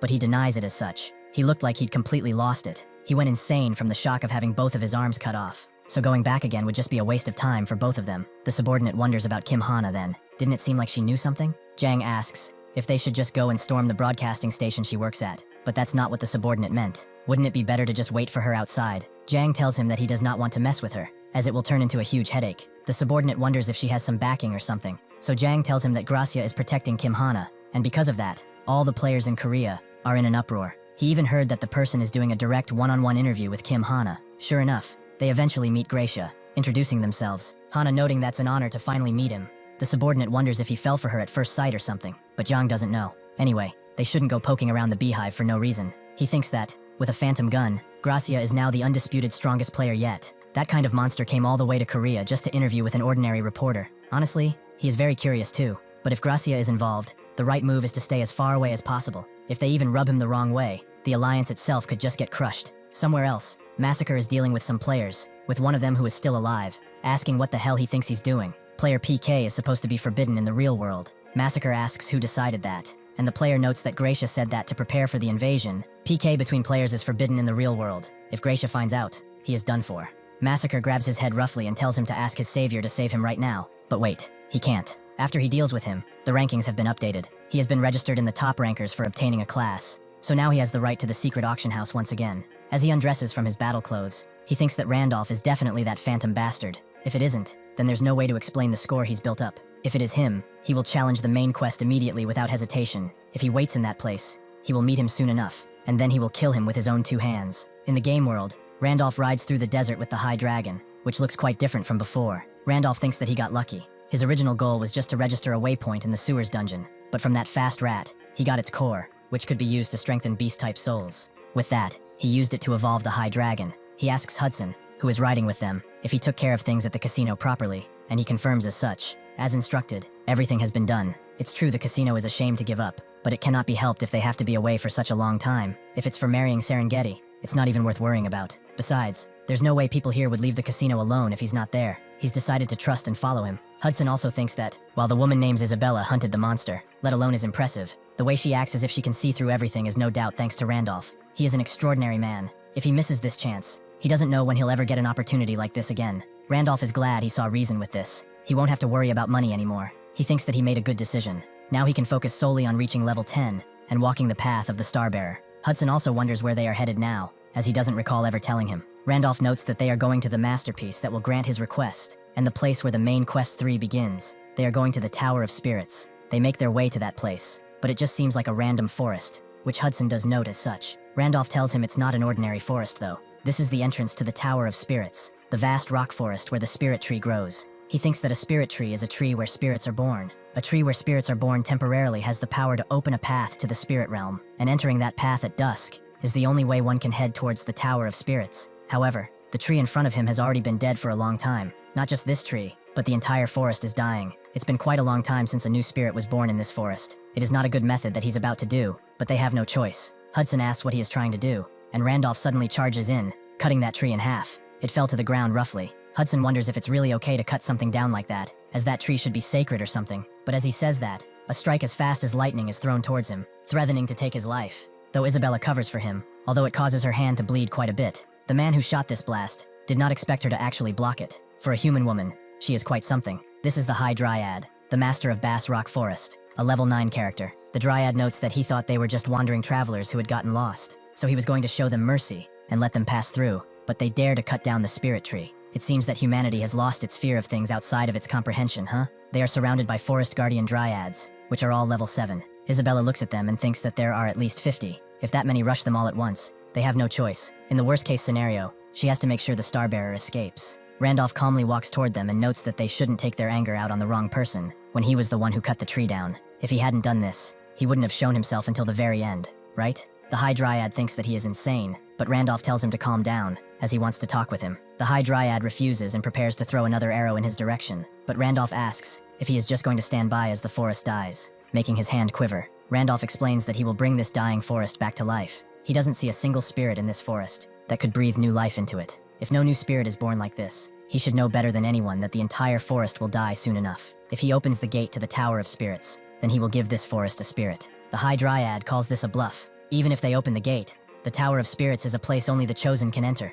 Is he saying a mere wretch like him can enter their sacred tower? Randolph thinks that it's impossible to enter the Tower of Spirits in the first place. One needs the relevant talent and to complete countless quests. After waiting for several strokes of coincidence to line up, Only then can one break through the atrocious odds and enter. Among gamers, the number of people who have entered this place can be counted on one hand alone. With Randolph's current level, entering is something he could never dream of. Of course, that only applies if Randolph were an ordinary character, but he has the druid nature affinity hidden trait. He exclaims that he will take responsibility for this forest, so he should open the gate already. Hearing his words, the other dryads think that he is spitting lies, and they all scream that they will kill them, that they will shoot them dead no matter what. Eventually though, the High Dryad stops them and lands. He tells Randolph that he had better keep his promise, and Randolph tells him not to worry. He always does. He will bring back a spirit to this forest. The High Dryad doesn't really expect someone like him to actually pull it off. He just figured it wouldn't be too late to kill him if he fails. With that, he gives the order to follow, as he has no patience for tardiness. They are taken to another open clearing with a bunch of rocks, stacked on one another. The High Dryad explains that, with the forest dying, the only way to open the tower's gate is to use the corpse of this stone spirit. He shouldn't forget that. If he fails, he will become nourishment for the forest immediately. Randolph asks what if he succeeds, so the High Dryad promises him a worthy reward, worthy of it. Thus, Randolph is granted the return of the spirit to the forest's sub-quest, where he will gain the Friend of the Dryad achievement, and the forest's gratitude if he succeeds. With that, the High Dryad opens the portal, which immediately blesses the entire forest with a divine light, and they are all entered immediately. Hudson is amazed as he looks around at the awestruck scenery, and asks Randolph if they have entered the Tower of Spirits. Randolph denies it. This is the inside of the portal meant to enter the tower. To enter the tower, they have to receive permission first from that thing. Hudson notes that it's kind of cute, and the spirit approaches Randolph immediately, seeing that he has a druid's aura, so he will be granted permission to climb the tower. It asks if the ones behind him are his friends, and if they are ones he could entrust his life to. Randolph agrees to both things, and the spirit says that's good. He will allow them to enter the tower as well. However, each of them must pass through the tower trials on their own. As they all begin to disappear, Isabella knows that she will be right back, and Hudson screams out, very confused, that his body is disappearing. The spirit tells them not to worry. Time in reality and time in the tower flow differently, so they should climb earnestly. He wishes them luck with this. Randolph is granted the third main quest to climb the tower. Contents of their trial. Randolph is sent to a rather ominous-looking door, thinking that it's been a while since he's been to this tower. However, he has never heard of a trial like this. To enter the Tower of Spirits, one must pass through a trial. A trial takes on different forms depending on the climber's elemental affinity. When he created Isabella, the elemental affinity he chose was wind, meaning for Isabella it should be the trial of wind, and for Hudson, it should be the trial of water. Each trial that forms will be delivered, best suited to its climber, but this is a trial of an element he has never seen before. Is it because, when Randolph was created, he had an affinity for every element? Suddenly, the door in front of him opens up and finds him amazing. He is a being with affinity for all elements, water and fire, lightning and darkness. He possesses elements that cannot coexist. Is it because of the void element, the one that encompasses all things? Though this is far too much to be simply called a void, this is the incarnation of chaos.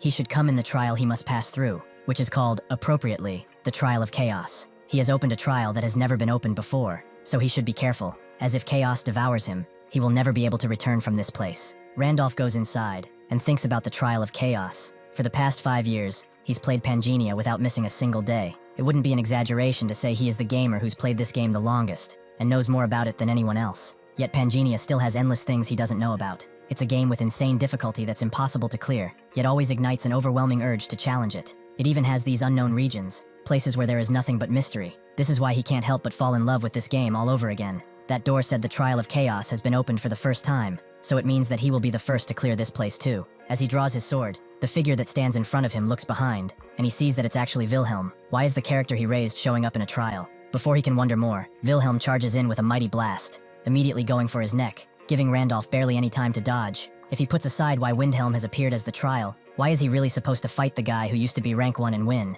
He manages to strike him, but he only strikes his cloak, and the sword Windhelm threw falls down, allowing him to pick it up and smash it into Randolph, who thinks that this is truly the most insane game ever made, because he equips Michaela's armor and Hermes' shoes. The sword couldn't completely cut through his arm, but this also means that Wilhelm's attack power isn't far off from his defense. He does look like Wilhelm, but his stats are probably closer to his. If only the appearance is copied, then he has no reason to be scared. He activates Gale, sending Wilhelm flying, but even as he smashes into the wall, he still looks sternly at Randolph. He charges in, but Windhelm simply kicks him in the face as he dodges the strike, and then looks on with a scornful look, asking if he came here to reclaim his past glory. Before he can answer, Wilhelm charges in with his blade, asking if that is even possible for someone like him. However, Randolph grabs him by the head and asks who he is to talk like this to him, and cut his head off. He throws it to the ground and gets an HP potion drink. He recovers fully. It's a good thing he stocked up on potions with money from Hudson's casino, as more and more fragments of Wilhelm appear. If he hadn't bought them, he would have seriously been in trouble here. In Korea, Kim Hana concludes the interview with Gracia,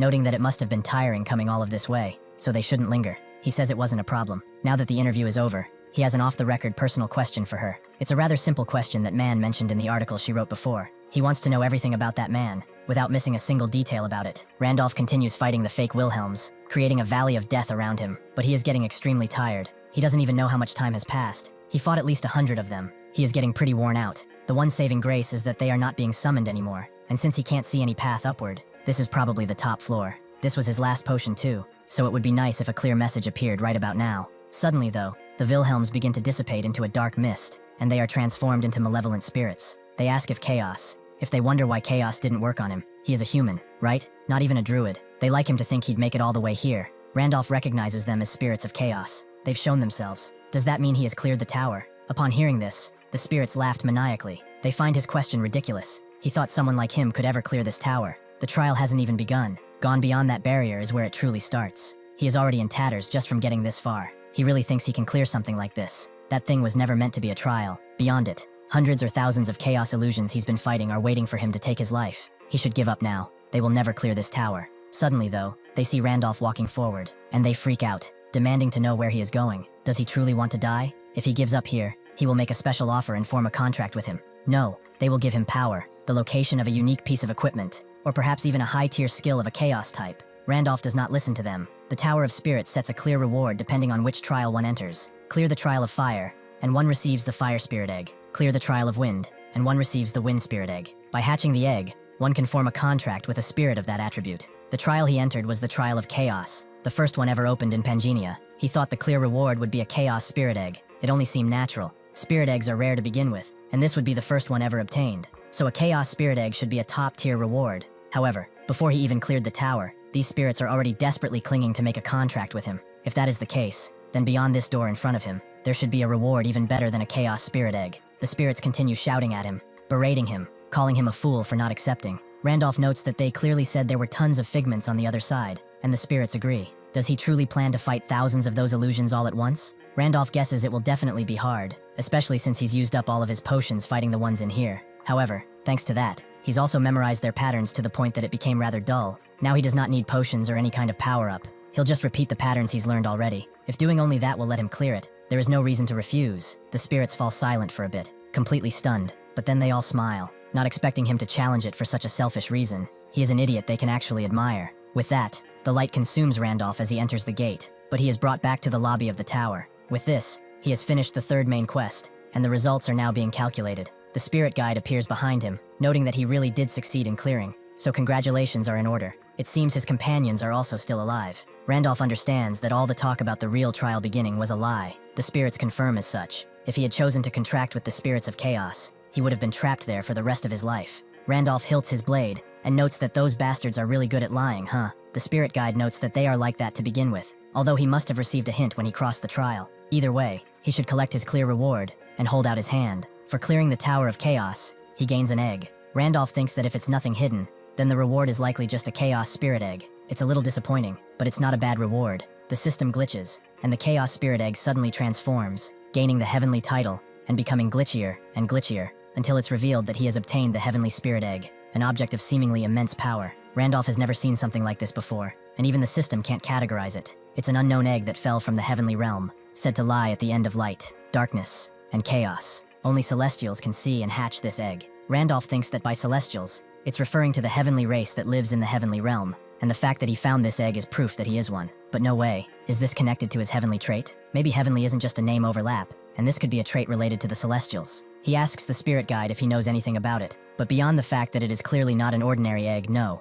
However, even the spirit kings are showing eager interest in it. Randolph knows of them, are some of the strongest beings in existence. They are the key meditators who make up Pangenia. He is rather curious about what kind of egg it is, but there is no way to find out now, so he will have to hatch it later. He has become the first to conquer the Tower of Chaos. There is nobody to compare him to. This is an unprecedented achievement that nobody has ever accomplished. The total score is 240 points. The Constellation of Fortune is amazed by his results, so the rewards are upgraded. Cited by his adventurous spirit, the Constellation of Adventure also upgrades the reward. Another constellation praises him for defeating himself. Another cursed constellation expresses interest in him and the Heavenly Spirit Egg, and the constellation that guides Black Light remembers his name. All three upgrade his reward. Randolph can only be happy. Some constellations showed interest in him back at Dramad's Sanctuary too. However, To think 5 of those high and mighty beings would take such an interest. These are all constellations of the 100-star temple. They are beings that play important roles in Pangenia's setting, just like the spirit kings do. From a player's perspective, they are the kind of beings one loses nothing for staying on their good side, since they can directly assign special quests or upgrade rewards, just like this. In the game setting, he heard they liked stories humans tell. He guesses that means they really liked the trial of chaos he showed for the first time in the game's history. Naturally, the grade of the rewards is being transcended due to the constellations, and he can now choose 2 rewards from the 20 listed below. Randolph is impressed. This is far more than what he could have imagined. Sometime later, Isabella and Hudson cleared the tower and came out too. Isabella received a wind spirit egg as her clear reward, and Hudson got the water spirit egg. The number of spirit eggs one gets as a reward is decided randomly. Luckily, Isabella obtained 2 spirit eggs and decided to keep her promise to the dryads by giving them one. If someday they hatch the wind spirit and release it into the forest, this bass rock forest can regain its vitality, and the dryads will have a new place to live in. In addition, as thanks, the dryads gave them the best elixir, a mandragora. It's made from a 1,000-year-old medicinal herb that has absorbed the forest's vitality. Naturally and fortunately, they gave it to Isabella, who provided the spirit egg, so she will grow even stronger with this.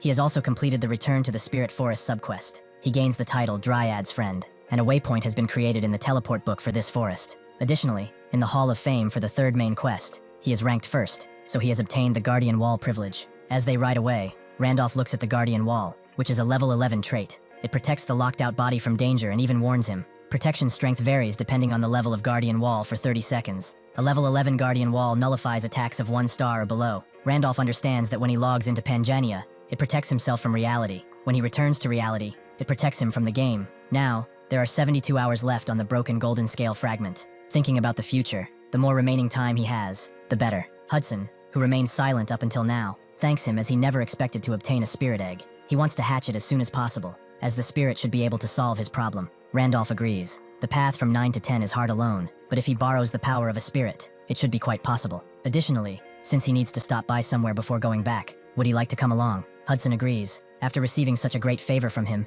he will accompany him any time if he needs him. Randolph thanks him. It's good to have comrades in all sorts of places after all. They arrive at the place Randolph wanted to go to, and Hudson immediately begins to shake, even if this seems like a rather normal place. Isabella asks why he is acting like this, and Randolph explains that it's the Knight's Garden, the territory of Marquis Weiser. It's where Hudson's fiancée is. Hudson, who is now despairing, asks why they are here. He is not qualified to propose to Serengeti just yet. Randolph tells him to not make such a fuss. He is not telling him to propose. They are here because he personally has something to ask Serengeti. As they walk around, Randolph sees the state of the city. Even though it seemed fine at first, there's suffering and famine around too, even if hidden in the darkest corners of the town. When they reach the middle, they see people praying to some sort of structure with names written on it. Isabella guesses it's some type of memorial service, and Randolph does not know any of those names, but he does know how they ended up like that. The 500 names carved onto this gravestone all belong to the knights who followed him to the Great Expedition. He never once thought it was strange that he did not know their names. He never tried to remember any either. They weren't even important named NPCs after all, even if they fought for him. That was all part of the setting.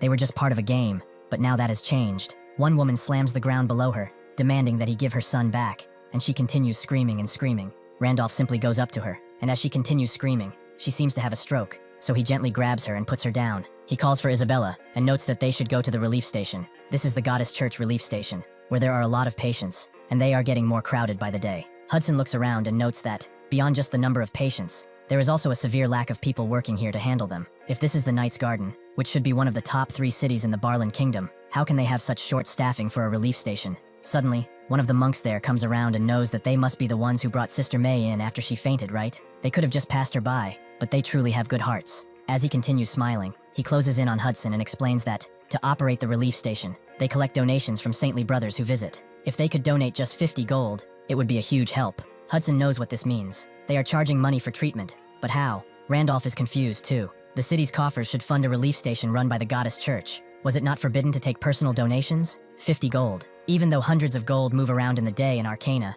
does he really think it makes sense to demand the normal citizen's monthly wage as a treatment fee? The monk would like to say otherwise, but they really do not have a choice. Priest Andrew said that from now on they'll be taking donations to operate the relief station. Randolph sits down and finds this nonsense. He knows Priest Andrew, and he is not the kind of person who would do something like that. Priest Andrew is a high-ranking priest of the Goddess Church that serves the twin goddesses of Pangenia, Leah, and Pina. He is an NPC, who inevitably gives one honor-related quests when one's raising a class where honor is a factor. He is a devout believer, a spotless and upright sage. That is his setting. And would he really secretly take personal donations? The poorly maintained buildings he saw on the way here, and the vagrants sitting outside on the streets. Even this relief station that is not being run properly. This city should be fairly wealthy, even if it isn't as rich as Arcana. Just what on earth happened while he was gone? At the estate, the Marquis continues drinking, and his butler advises him to stop, as this is not healthy. The Marquis just throws the bottle at him and tells him to shut up and bring more, as he is not done yet. This is the Lord of the Night's Garden, Marquis Weiser. Back at the relief station, Randolph decides that he needs to speak with Priest Andrew in person, so he demands that the monk take him there. The monk doesn't know about that. That will be rather difficult. A lot of people are waiting to be treated by the priest. After all, Randolph just tells Hudson to do it, and immediately, he pulls out a bag of coins. This is a donation of 50,000 gold, and if he were to let them meet that man right now, he will even double it. Seeing the amount of money in front of him, and the promise of more, the monk immediately escorts them there. Sure enough, Andrew greets them warmly, and tells him to have a seat. After he does, Andrew states that he heard he made a large donation to the relief station. Randolph knows that it was not a small amount. He heard he charges 50 gold just to receive a donation, so he figured he wouldn't be able to meet with him with an ordinary sum. Priest Andrew asks if he is disappointed because he is just an old man who cares about money. He is ashamed about it, and has nothing to defend against that accusation. Randolph was just curious, actually. How did a relief station like this in such a big city end up so desperate for money? Priest Andrew doesn't talk for a while, and notes that he heard he brought Sister May here after she collapsed. Her only son joined the Demon World Great Expedition and never came back. Since then, she's lived with that pain every single day, saying it's her fault, and that she should have stopped him, even though she couldn't. It's not just Sister May. Many people have lost family and friends. Countless knights who joined the Great Expedition while admiring Wilhelm the Night King swore they'd drive out the Demon King, but they never returned. Thus, Knight's Garden lost countless talented people and consumed enormous resources as war funds. It was such a prosperous city that even with heavy losses it might have recovered someday. However, the real problem began when Serengeti, his lordship's blood relative, returned. She did so with both of her legs gone, but for some reason, ever since she came back, she's remained unconscious and has not awakened. Many priests, including himself, tried to wake her, but nothing they did worked. His lordship gathered every kind of rare elixir and searched for a method, but even all of that failed. Because of that, the city's finances were already strained and had gradually hit rock bottom. In his impatience, the Marquis lost his reason. It was manipulated by all kinds of swindlers. Before long, it reached a point where he even took on tons of massive debts using the territory as collateral. After that, the Marquis fell into despair and eventually broke. Now he is a shell of what he once was. As a result, all the city subsidies were cut off, and now this is the only relief station left. If this place disappears too, every patient in this city will be left abandoned on the streets. That is why, even for brothers like him who helped Sister May, they shamelessly demand donations. They didn't have enough beds,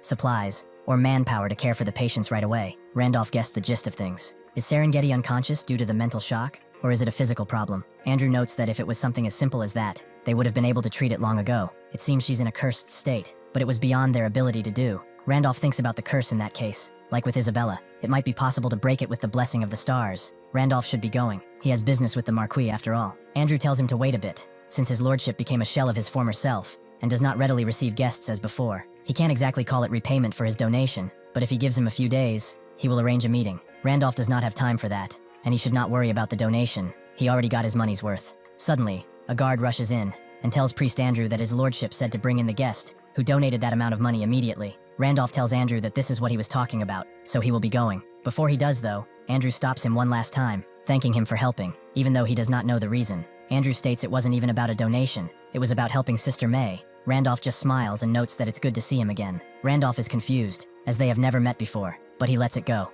Eventually, they are taken to the Marquis's estate, who sits at a table with Randolph, and looks at him rather sternly as he sips his coffee. This is the man that donated a large sum of 100,000 gold to the relief station. He does not look like a wandering merchant, as he doesn't seem to have any supplies with him. Perhaps he is just a rich young master traveling around. He apologizes for inviting him so abruptly like this, but he had to meet him. He introduces himself as Weiser, the Lord of Knight's Garden. Randolph thinks that he really changed a lot on the outside, as Marquis Weiser was once a knight who made a name for himself across the continent with outstanding skill in his younger days. His daughter Serengeti was able to obtain a star, and become a one-star transcendent in Pangenia with his help back when he was Wilhelm. She rose into the ranks of the strongest on the continent. Thanks to that, his house established its position, and held its power within the Barlan kingdom, and in gratitude he swore loyalty to him. Weiser was the kind of man who repaid grudges with his sword, and repaid kindness with loyalty. Naturally, he does not know whether it is only his appearance that has been broken now, or even his heart. Weiser states that he may have already known why he invited him here, but Knight's Garden is currently facing severe financial hardship,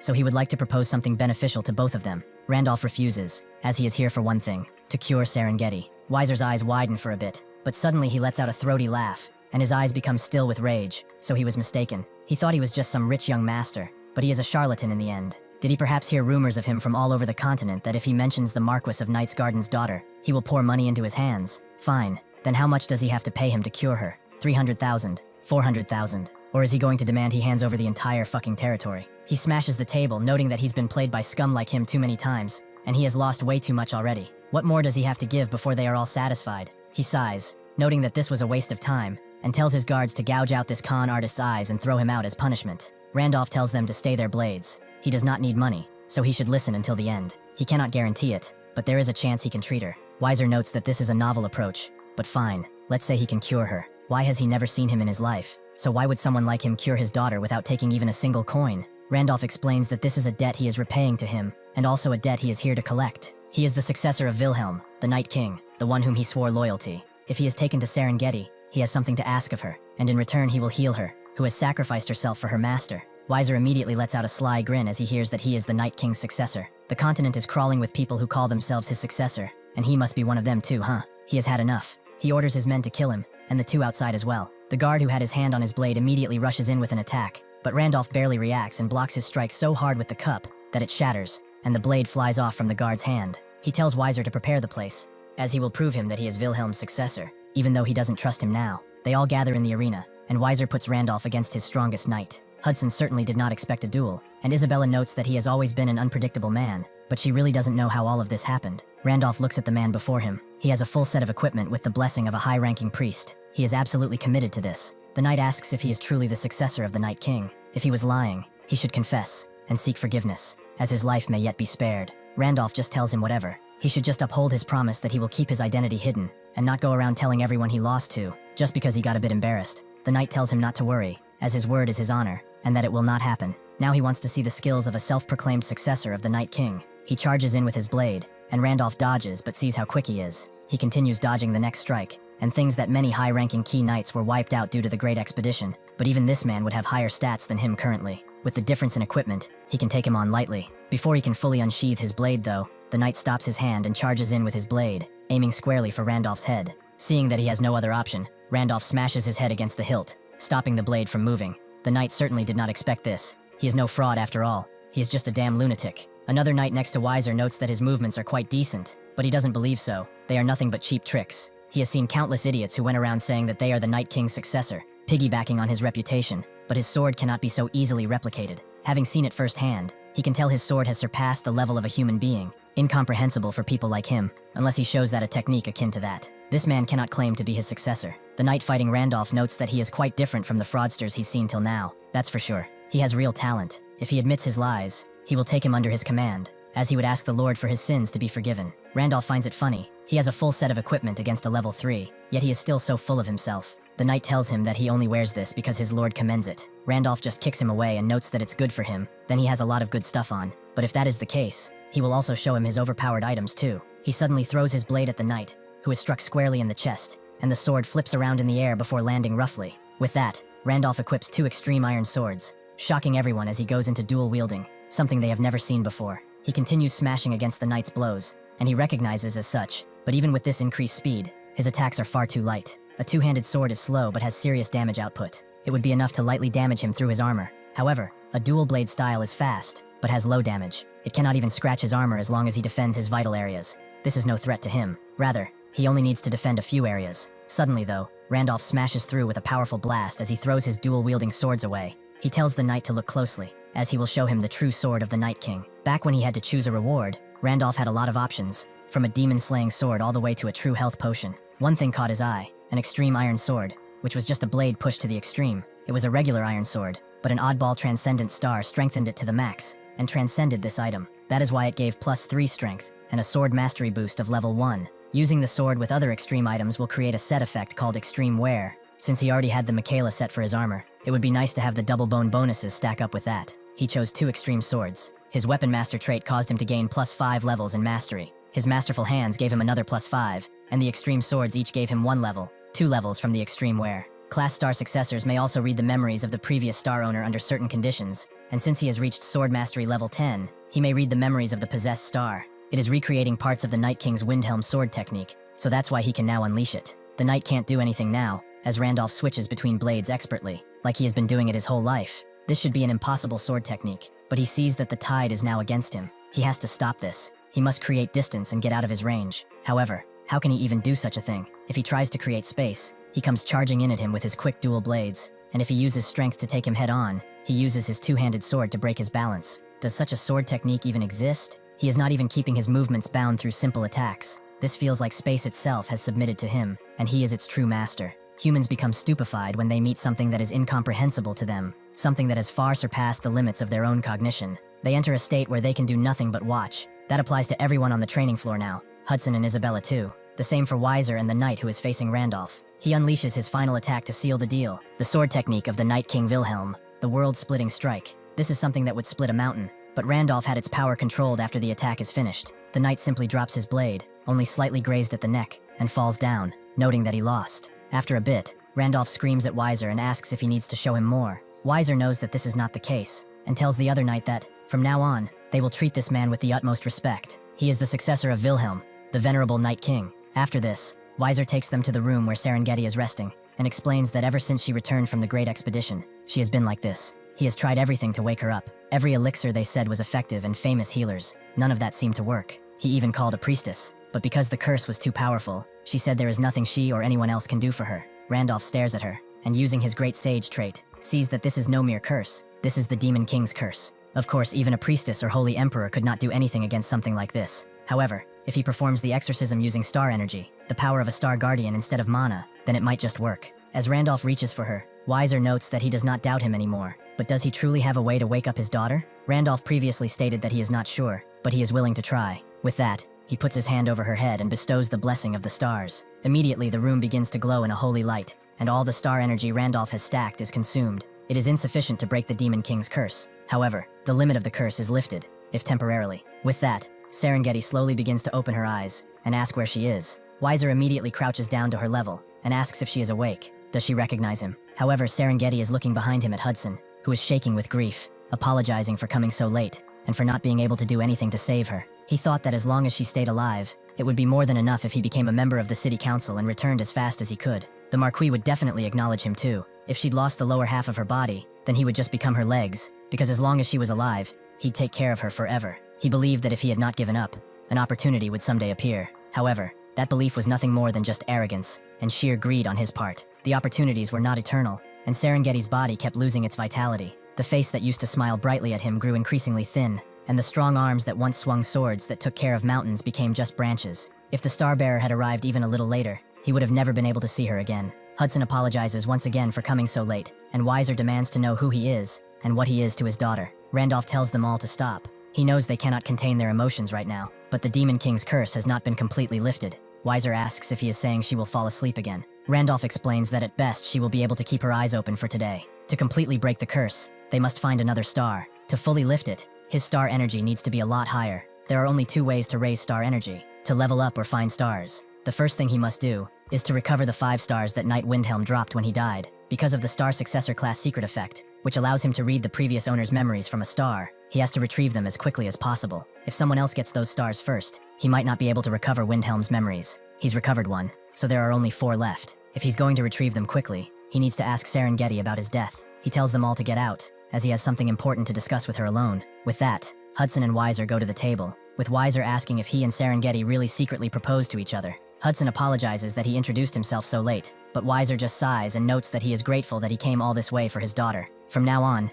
he won't be seeing her again. This pangs Hudson in the heart, and he gets that he will soon enter the city council and become a man worthy of Serengeti, so he just needs a chance. Just one. Weiser tells him that this is not about whether he likes him or not. The Great Expedition's aftermath costed them dearly, so restoring the knights and treating Serengeti took an enormous amount of money. In the end, after the territory's funds went dry, they were reduced to begging other houses for help.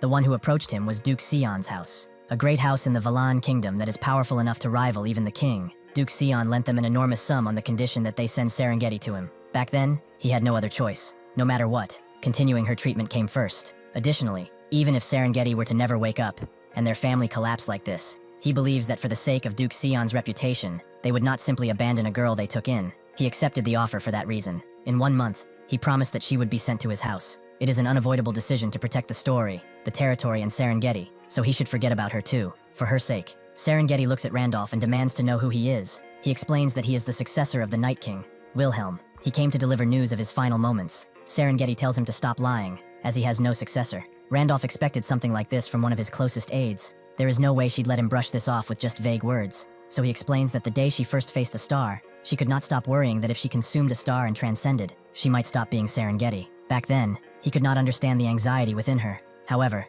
thinking about it now, it must have been that she wanted her love for Hudson to remain unchanged. Serengeti is confused that something only Wilhelm and she would know. But Randolph knows another thing, that he gave her words of encouragement. Well, it's more like he actually just pushed her and told her to get on with it. Serengeti begins to let out a stream of tears. Randolph explains that there are circumstances. His appearance has changed drastically, but yes, if she wants, he can tell her other stuff as well. He knows about the memory of when he encouraged Serengeti because of one thing back then, when he was a player. He did not know the details of what was said. The encouragement he gave was just one of 26 emotional expressions that pop up when one presses the control and keyboard keys together. However, thanks to the Star Successor's class hidden effect, it happened yesterday, as if the scene was being drawn inside his head naturally. That manner of encouragement was not his, but an action reflecting the personality of the character named Wilhelm. Serengeti knows that he is not the kind of man who would speak lightly to others, so this is more than enough. Randolph thanks her for believing him, and she also asks, if his appearance changed, does that mean he became a sinner? Randolph confirms as such. She tells him to be wary of hunters from now on,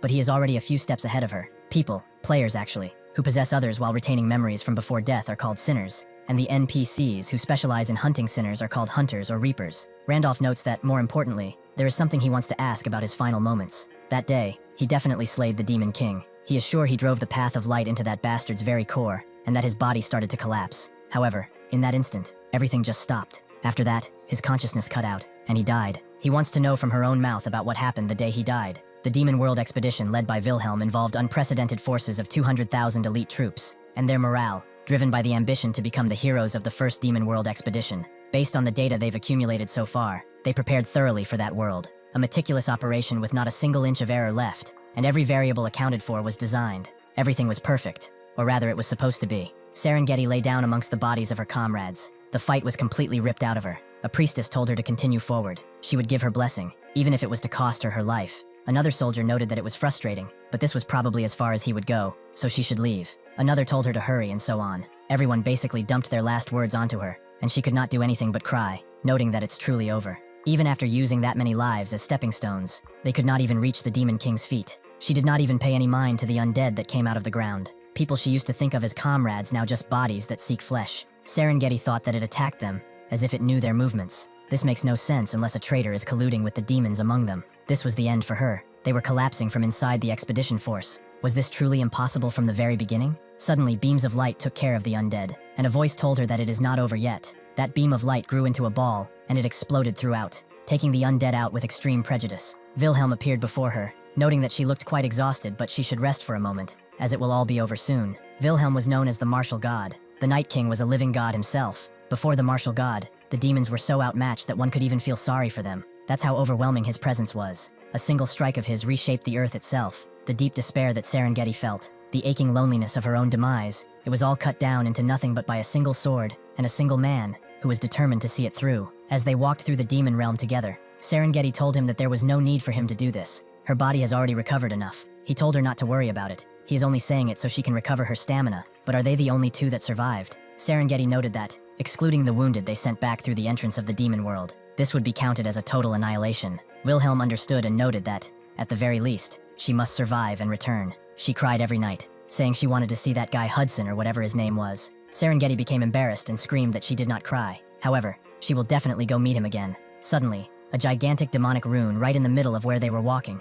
With only a few seconds to react, Wilhelm pushed Serengeti roughly out of the way, noting that this game really was not easy. Serengeti screamed for Wilhelm, who told her that when she gets back, whether she marries or falls in love with someone else, whatever it is, she should live well. Suddenly, Serengeti was hit with another form of guilt, the guilt of survival. The expedition will end in failure, but the Night King has saved her life and allowed her to continue living. Even if she returns alone, no one would blame her. That's how horrific and fierce such a battle was. If she just makes it back, she can meet the one she has been longing for all this time and can return to her happy everyday life. As long as she survives and gets out of here, she could be happy. However, she was not a woman to allow such a thing to happen, so she immediately used position warp to change places with Wilhelm at the last moment, the rune exploding in a gigantic strike of dark energy. Wilhelm stood where she once was, completely shaken, and saw what had happened. Her legs were completely destroyed. Serengeti explains that she was lucky. Even after getting caught in the Demon King's trap, her body did not vanish. She lost both of her legs, but thanks to the elixir Wilhelm gave her, she was able to survive. Randolph feels a bit ashamed. Back then he was pretty immersed,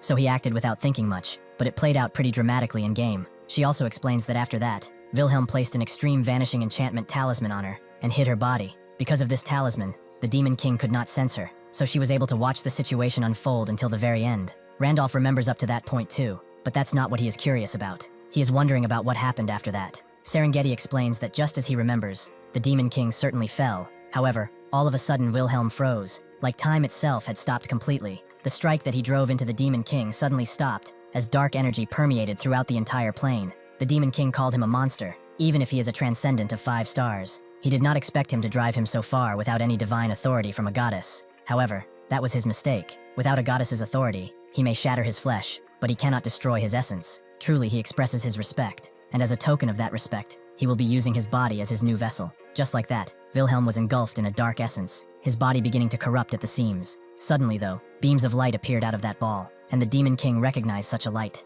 It was Pina. She intended to take the life of the knight who followed her just because she didn't want her star to be taken, and she still dares to call herself a goddess. After Wilhelm fell down completely and utterly lifeless, the Demon King swore vengeance on her for not honoring this duel, and for her constant meddling. Serengeti notes that she has no memory of what happened after that. Randolph understands. The Demon King tried to take Wilhelm's body, and the goddess Pina intervened. But what on earth was happening? For a goddess to intervene personally like this? Outside the castle wall, a bunch of guards are standing watch. One of them notes that this is boring, and that they have not been assigned to guard duty way too often lately. Another explains that he heard everyone from Night Order all the way down to the lowest-ranking soldiers have had their pay delayed because the territory's finances are in trouble. As a result, people keep leaving, and there are not enough replacements for shifts who'd stick around the territory that is going under after all. As the boardman notes that it's true, he suddenly stops in his tracks as he sees something in front of him, something that makes his heart sink. It is monsters who are charging in. This is a monster wave, and it is attacking the city. A very long time ago, a war between light and darkness broke out in Pangenia. The goddess Laya died during that war, and the continent sank into a deep-seated darkness. After that, the continent was split apart, and the ends of the roads were blocked by a dark void. To connect the separated lands, people eventually poured astronomical sums of money into the development of warp travel. In other words, a warp is an essential means of transportation for people in Pangenia to travel between the continents. At the same time, a warp is an unknown object that passes through the dark void.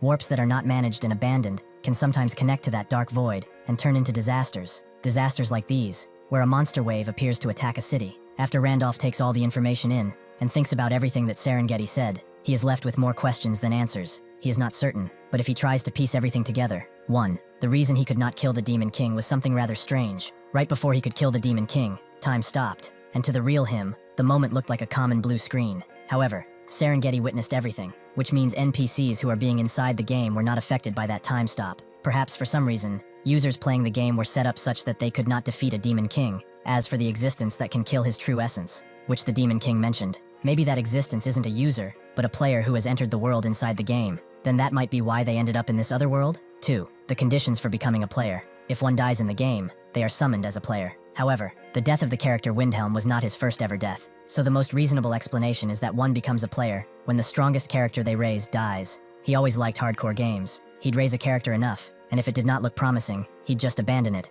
and make a new one. In that process, the gap in combat power grew so large that perhaps the death of the ordinary characters did not trigger a summon. He is not sure, but for now this seems the most likely. Either way, thanks to that, he knows what to do next. The traitors who interfered with his expedition must die. They attacked them like they knew their movements. That makes no sense unless someone was colluding with the demon world. He remembers what Hudson said previously, that it's a well-known story that the expedition failed because of infighting amongst the 8 heroes. It is a high probability that it's those 8 heroes whom he does not have any memory of. He will hunt every last one of those bastards down and make sure they suffer just as much as they did. If he failed to destroy the Demon King's essence, then there is a high chance that he is still alive. He will kill the Demon King, the root cause that has turned them into players, and put an end to all of this for good. Suddenly, Hudson smashes through the door, noting that something really bad is happening. The city is under attack. They all go outside and see that the once peaceful town is now engulfed in flame. The knights are doing their best against the demons, but they are getting overwhelmed again and again. Therefore, their force is too small. Isabella thinks that there is only one thing that could lead to such an invasion. It appears like a monster wave broke through a nearby wall.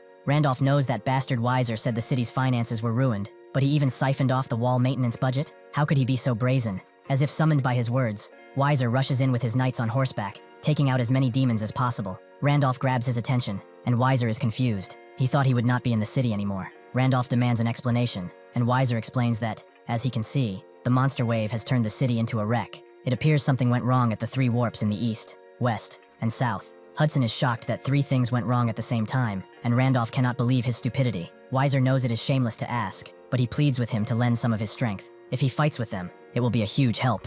With that, Randolph gains 2 quests, the Defender City sub-quest, and the 4th main quest, to fill the crack in the dark void. The warp has overheated before the strong ones from the abyss can spill out. He must stop all the overheated warps from operating in 10 minutes. Randolph can't believe how brave and wise he is. He is throwing a quest at him in this situation. He continues begging him, but with the city's current forces defending, it is impossible. Hudson also begs him to help with Serengeti's territory, but Isabella tells him this is not something that one can decide with emotions. Randolph thinks that this is truly the worst-case scenario. For now, it's only normal monsters, so they are holding on, but the moment 10 minutes pass and a hybrid appears, they will be wiped out without being able to do anything against it. A hybrid is something neither he nor anyone here can handle at this moment. The only way to prevent hybrids from appearing is to destroy all the 3 warp gates and clear the quest before 10 minutes are up. However, they do not have enough forces. The regular soldiers are busy defending the city, so that means the Night Order, and the 3 of them have to break through a Legion-scale monster wave and smash 3 warps. It is a dangerous gamble, and the odds are far too low, though now he should use this special perk, the Golden Scale Shop. He does not know the details, but is probably tied to the broken Golden Scale fragments, so he can't just give up now. The timing for this quest is awful, with 0 preparation. There is no way he can do a main quest here, so the directional call is to get out without looking back. He looks at the memorial, thinking that there is no need to throw his life away for something so hopeless, and cannot allow himself to be swayed by emotions like pity, as it will not help him survive. Suddenly, he hears the screams of the people nearby, as they try to run away from the beasts, but it is all futile. Amongst the corpses, a single child cries. Her parents have protected her from harm until now, but it's clearly evident that her turn is next. Suddenly, Weiser sees Priest Andrew, and immediately redirects the knights, cutting off the monsters chasing the priest. The Marquise cuts through the demons too, and tells Andrew that he must get a horse. They cannot save everyone anyway, and if they lose him, then there is truly no hope. Andrew notes that he refuses to abandon everyone, but at the same time a goblin charges in. With only a few inches left beyond them, there is no way anyone would have time to react. Unless it's Isabella, that is. She cuts the goblin's head and hand off with ease, confusing everyone. Randolph knows that it might be quite tough this time. Anyone who wants to pull out can do so. Hudson tells him not to say that. This is about defending Serengeti's territory, so of course, he will help. Isabella notes that he talks like things have been comfortable ever since they teamed up. Randolph tells her to shut it, and notes that he is just saying that, because this time, he really needed their help. This is a quest no sane person would ever accept. There is no way to clear this difficulty while dragging a half-collapsing city bundle of NPCs along. The only reason he accepted this quest is not that he feels sorry for the dying people, not because he feels responsible for a city that fell after joining the expedition, and not because he wants to protect the family of a subordinate who lost his leg saving him. It is also not because he feels guilty about the people who lost their families because of him. Surely not. It is just because he is a freak who loves hardcore situations. Starting now, they are going to cut a path through this wave, no matter how long it will take. The Marquise charges in with his men, but one of them asks if they are really going to keep pushing through like this. If they fail, they will be isolated in the middle of enemy lines, and nobody will be able to pull them out of there. The Marquise, however, doesn't answer. He knows that this is basically a suicide mission. He trusts what Randolph has said. When he suggested that they carve through this wave, Weiser was naturally against it. With only their current knights, it would be impossible. If they get isolated halfway, they would be wiped out. And then who would defend the city? Randolph asked if there was another way. As long as they don't destroy the warp outside the walls, the monsters will never stop pouring out of it. This is not about whether they can or not. They have to. He will make sure they break through no matter what. That is why he continues giving the order to charge and not slow down, no matter what. He has put all of his trust into Randolph. Randolph is pleased that he keeps running. He should do so, as this is enough. They are within their attack range after all. He throws a mighty spear at the kraken that is holding the gates shut, which is shocked to see that it took one of its tendrils down. After that, Randolph summons the teleport book and creates a warp above, connecting to Bazrog Forest, where dryads pour out. The dryad reader speaks, noting that they have come to repay the grace of the forest to their dearest friend. With that, they strike at the demons below, giving them no quarter. As Weiser continues charging in, he is shocked, and Marco did not expect to see dryads here. It seems he had a hidden card up his sleeve. Randolph never expected a sub-quest reward he got in the Bazrog Forest to be so helpful. Stopping by the forest back then felt like it was just pure luck, so he wants to see, truly see, what it means to be a friend of the forest. The dryad leader sees that the kraken is blocking the entrance, and he also sees that Randolph wants to pass through, as he will carve a path for him. With that, he lets a mighty arrow fly, which seems to be just a precise attack at first, but the moment it hits the kraken, the beast explodes along with the piece of gate he was holding. The monsters around all perish under the attack's weight. With that, the knights charge through, actually managing to get out of the city. Marco is glad to see it, and Rebecca knows that they just need to destroy the warps, and it's over. Randolph can't believe he made a path so easily. Is that what a level 9 raid boss monster is like? Wiser rallies everyone, noting that it's far too early to celebrate. The monster wave is not yet over. They have roughly 6 minutes until the hybrid emerges from the warp.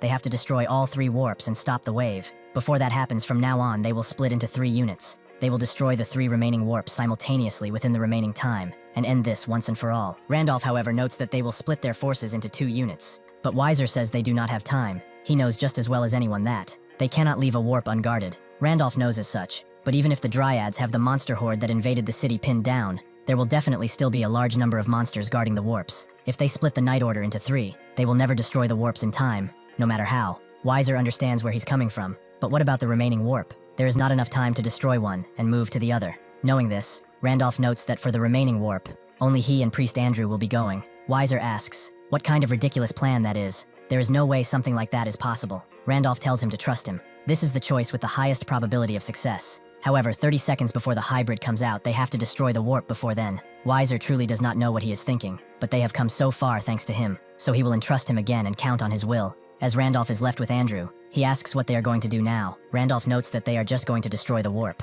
But Andrew wonders how exactly they are supposed to do something like that. Randolph tells him to be quiet just for a moment, as he is thinking of the method right now. Isabella Hudson and Wiser departed for the 2 warps. There will be monsters guarding them, but compared to the size of the horde that charges into the city, it should be a smaller number if each team breaks through with 100 knights, and with the high combat power of Wiser and Isabella, they should be able to destroy them in time. The problem is at the moment is a single warp gate that will remain, so the mutated monster will appear, the last attack pattern of the Dark Warrior. It is an annoying bastard on a completely different level from ordinary monsters, so he must handle it. Leaving it to the other adds too many uncertainties. If it is him, he can block the other monsters with Star Pierce and force a one-on-one situation. The minimum time needed to kill it is 30 seconds at least. If a high-ranking priest like Andrew helps, that's enough time to make it possible. But if they were delayed for even just a second, the odds drop exponentially. In the end, all he can do is entrust that they will pull it off. He summons the High Dragon, and they ride away. With only 5 minutes remaining, the others get to the first gate. They smash through the demons defending it, and with only 1 minute remaining and 4 seconds, they manage to take down the gate.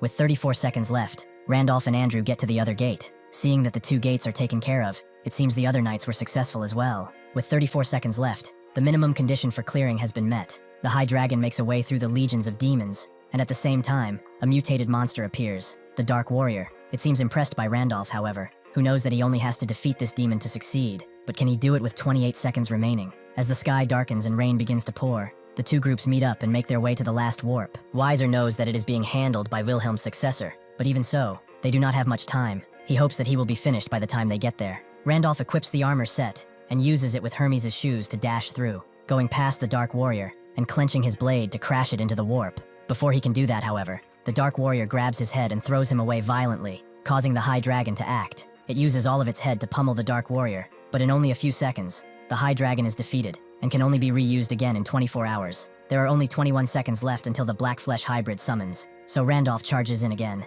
He smashes his blade into one of the Dark Warrior's openings and equips the Extreme Iron Swords. The Dark Warrior, sensing this, simply cuts his hand away, but Andrew heals it right back up, allowing Randolph to act. The Dark Warrior has a new objective now. He uses his mighty force to push Randolph out of the way, and instantly rushes to Andrew, who cannot do anything against it. Though Randolph rushes in to help, but more demons are coming from behind, threatening Andrew's life. Randolph takes care of them, but it seems that they are now encircled, which Randolph was waiting for. Suddenly he uses Star Pierce, creating an arena around them, forcing this to be a one-on-one battle. With 11 seconds left, Randolph smashes his blades against the Dark Warrior, creating a gigantic shake in the ground. The aftermath is brutal. Randolph is injured, the Dark Warrior having impaled his sword into his shoulder, but Randolph has also pinned his leg down. Finally, now he will be able to take care of him properly. With that, he calls out Priest Andrew and tells him to recite the prayer of exaltation and pray wholly for him and exalt only him. Earlier, as they were running towards the gate, Andrew wondered if it was really possible with just 2 of them. He did not wish to doubt him, but he couldn't hide his anxiety given the situation. Randolph explained that if they had enough time,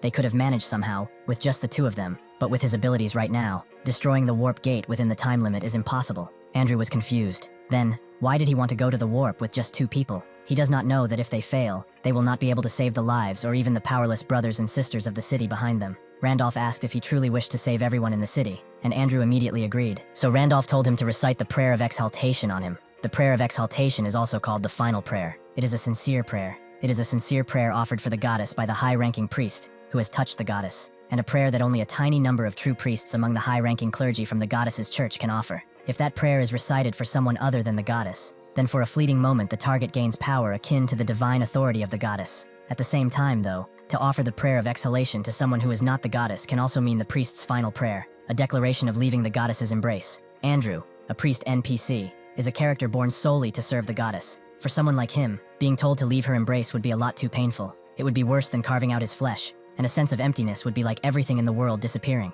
In other words, the prayer of exhalation is a skill that takes a priest's everything. It is the ultimate last technique, and right now he is telling this man to throw away the world he has been devoting his entire life to. Andrew demands to know how he knows about the prayer of exhalation. That is something he never told anyone except a few priests, and that person. Randolph notes that who he heard it from is not what matters. What matters is that he can use it. Andrew knows that if he knows about a prayer, then he also knows what it means to a priest. Randolph does, and even while knowing that he planned this on the assumption he would recite it for him, he thought sacrificing him alone had a higher chance of success than splitting the night strength. Additionally, this plan also accounted for the fact that he would not be able to refuse. From what he has heard, he never abandoned people. It is practically the same as forcing him to sacrifice himself by taking the citizens hostage. He can resent him, though Andrew just thanks him deeply from his heart. If he had not brought it up first, he would have never been able to say it with his own mouth. He would have lived trapped in his guilt forever, weighing his fate against the sacrifice of innocent people. So he truly thanks him. Naturally, Randolph was shocked. Andrew, an NPC who hands out a large portion of honor side quests, is actually a true priest,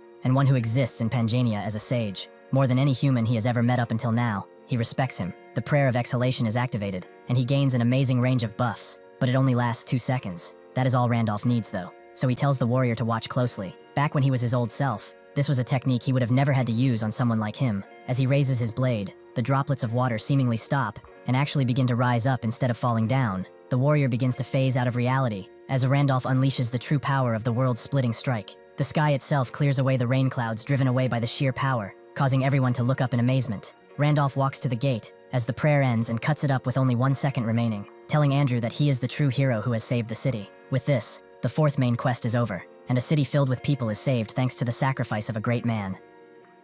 Meeting Night King Windhelm was something that happened years ago to Andrew. He bent down on his knees and begged him not to turn down the plea of this elderly priest to save his poor daughter. His beloved daughter, Asura, was a pitiful child that was transformed into an elder lich by a curse of dark magic. Even though she became a monster, he could not abandon the child he loved so much, so he hid her away underground, away from prying eyes. As she was gradually consumed by increasingly powerful demonic energy, he could no longer bear it alone, and he secretly began searching for someone who would help. What mattered was finding someone strong enough to purify Asura, someone who would value honor, and was willing to keep a secret. Quite some time passed, and finally they met. Windhelm told him to lead the way, and Andrew happily obliged, opening the door to his daughter's chamber. Asura, who looked more demonic than human at the time, was there. Windhelm simply asked if that was her, and upon confirmation, he noted that he would purify her. Windhelm, the man who saved him and his daughter. He cannot help but be reminded of that man when he looks at the one before him. He has turned a catastrophic situation into a victory. He asks what his identity truly is. How was he able to use Night King Windhelm's swordsmanship? Randolph notes that it is because he is his successor after all. Andrew is shocked to think that he would receive aid not only from the master but also from the disciple. Well, this is quite the fateful connection. Suddenly, blood trickles at his mouth, and he begins to cough it up pretty loudly. Randolph rushes to him and asks if he's all right. Andrew explains that the aftermath of the prayer of exorcism causes the star energy to disappear, and it seems that the illness he was suppressing has flared up. Randolph now understands that he was using star energy to heal his sickly body all this time. His condition is not good either. It's not guaranteed, but he has no choice but to try this. He crouches down further and knows that he heard in the past that he once received aid from his master. Andrew confirms as such. He received a great debt of gratitude. Randolph also knows that in return, he issued him a letter of absolution. The Night King said to him that he would bear his sins himself, that he would use the letter of absolution he gave him on him. Andrew believes that there is no way another person can use the letter of absolution, but Randolph still tries, as he will forgive his sins. The letter of absolution is the rite of amnesty that high priests of the goddess's church can only issue once in their lifetime. According to lore, it is the authority to grant amnesty in the goddess's name for any sin other than the mortal sin defined by the church, the 10 evils.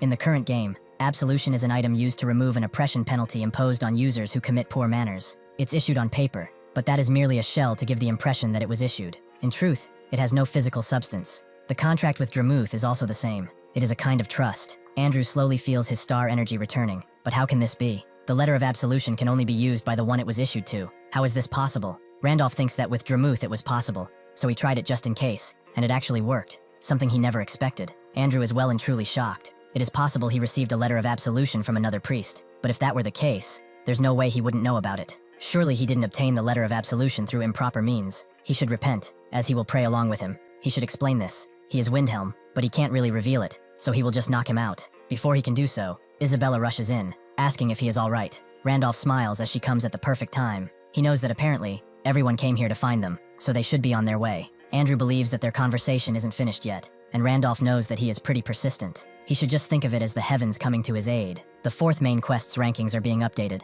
with Randolph's points still tallying well above the others. The day after the invasion ended, the Dryads returned to the forest, via the teleportation book. He thanked them for their help, and the Dryad leader noted that it's only natural to help a friend. He should not forget that whenever a friend is in danger, they will always be there to help. For those who drink in the forest essence, the city air must have been poison, yet they showed not a hint of strain. After they left, the city immediately began rebuilding. Of course, since a destitute city that neglected the maintenance of the warp gate wouldn't have money, everything was carried out with Hudson's funds. The broken warp gate was to be repaired by hiring a kingdom alchemist, so for quite a long time, there would be no risk of the warp gate becoming corrupted again. Naturally, hiring an alchemist would also require funds, but there is no problem since they have Hudson. Andrew regained his star energy, but for now, he must recover. In the meantime, with no priest to care for the city's wounded, they decided to heal people using potions. Of course, buying that many potions would require an astronomical sum, but there is no problem whatsoever since they have Hudson's funds. Hudson himself knows that he feels like everything's been resolved with his money for a while now. Randolph told him that they couldn't do anything about it. The city has no money, so he should just take it as an act of service for Serengeti's sake.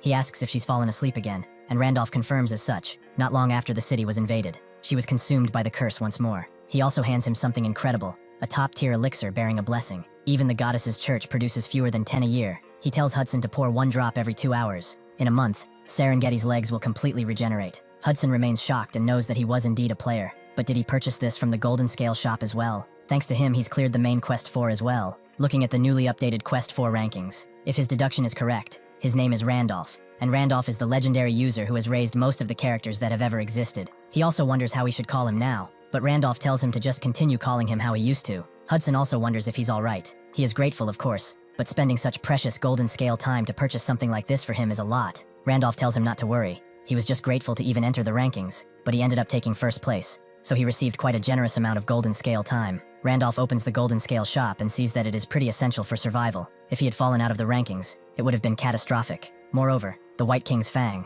the cursed dark magic tome of Eldritch Lich, and the Dragon Heart, all of these key items he used when crafting Windhelm's unique items, are here. It could be a mere coincidence that the same materials appear, but no matter how much he thinks about it, he can't imagine anyone other than him obtaining them, especially the White King. Even as Windhelm, he gave up on killing it and barely managed to obtain a single fang before he left. If a character dies, the equipment they were wearing does not disappear. Instead, it gets registered in the Golden Scale shop. The remaining Golden Scale time becomes far more important than he thought. He needs to gather as much as possible by progressing to the next quest. He tells Hudson that he will depart shortly to process the next quest. In the meantime, he asks him to look after Serengeti. Hudson believes that a problem has arisen. It appears that Weiser lent money on the condition that Serengeti would be sent to Siendatsi soon. Moreover, even one of the 8 heroes, Maxim, is backing the duchy. He has no way to stop him with his own strength. Randolph recalls the name Maxim, someone he hired during the Great Expedition, who led 300 men and made his name known across the continent. The leader of the Kaiser mercenaries is also Trash, who fled first from the swamp at the entrance of the demon world.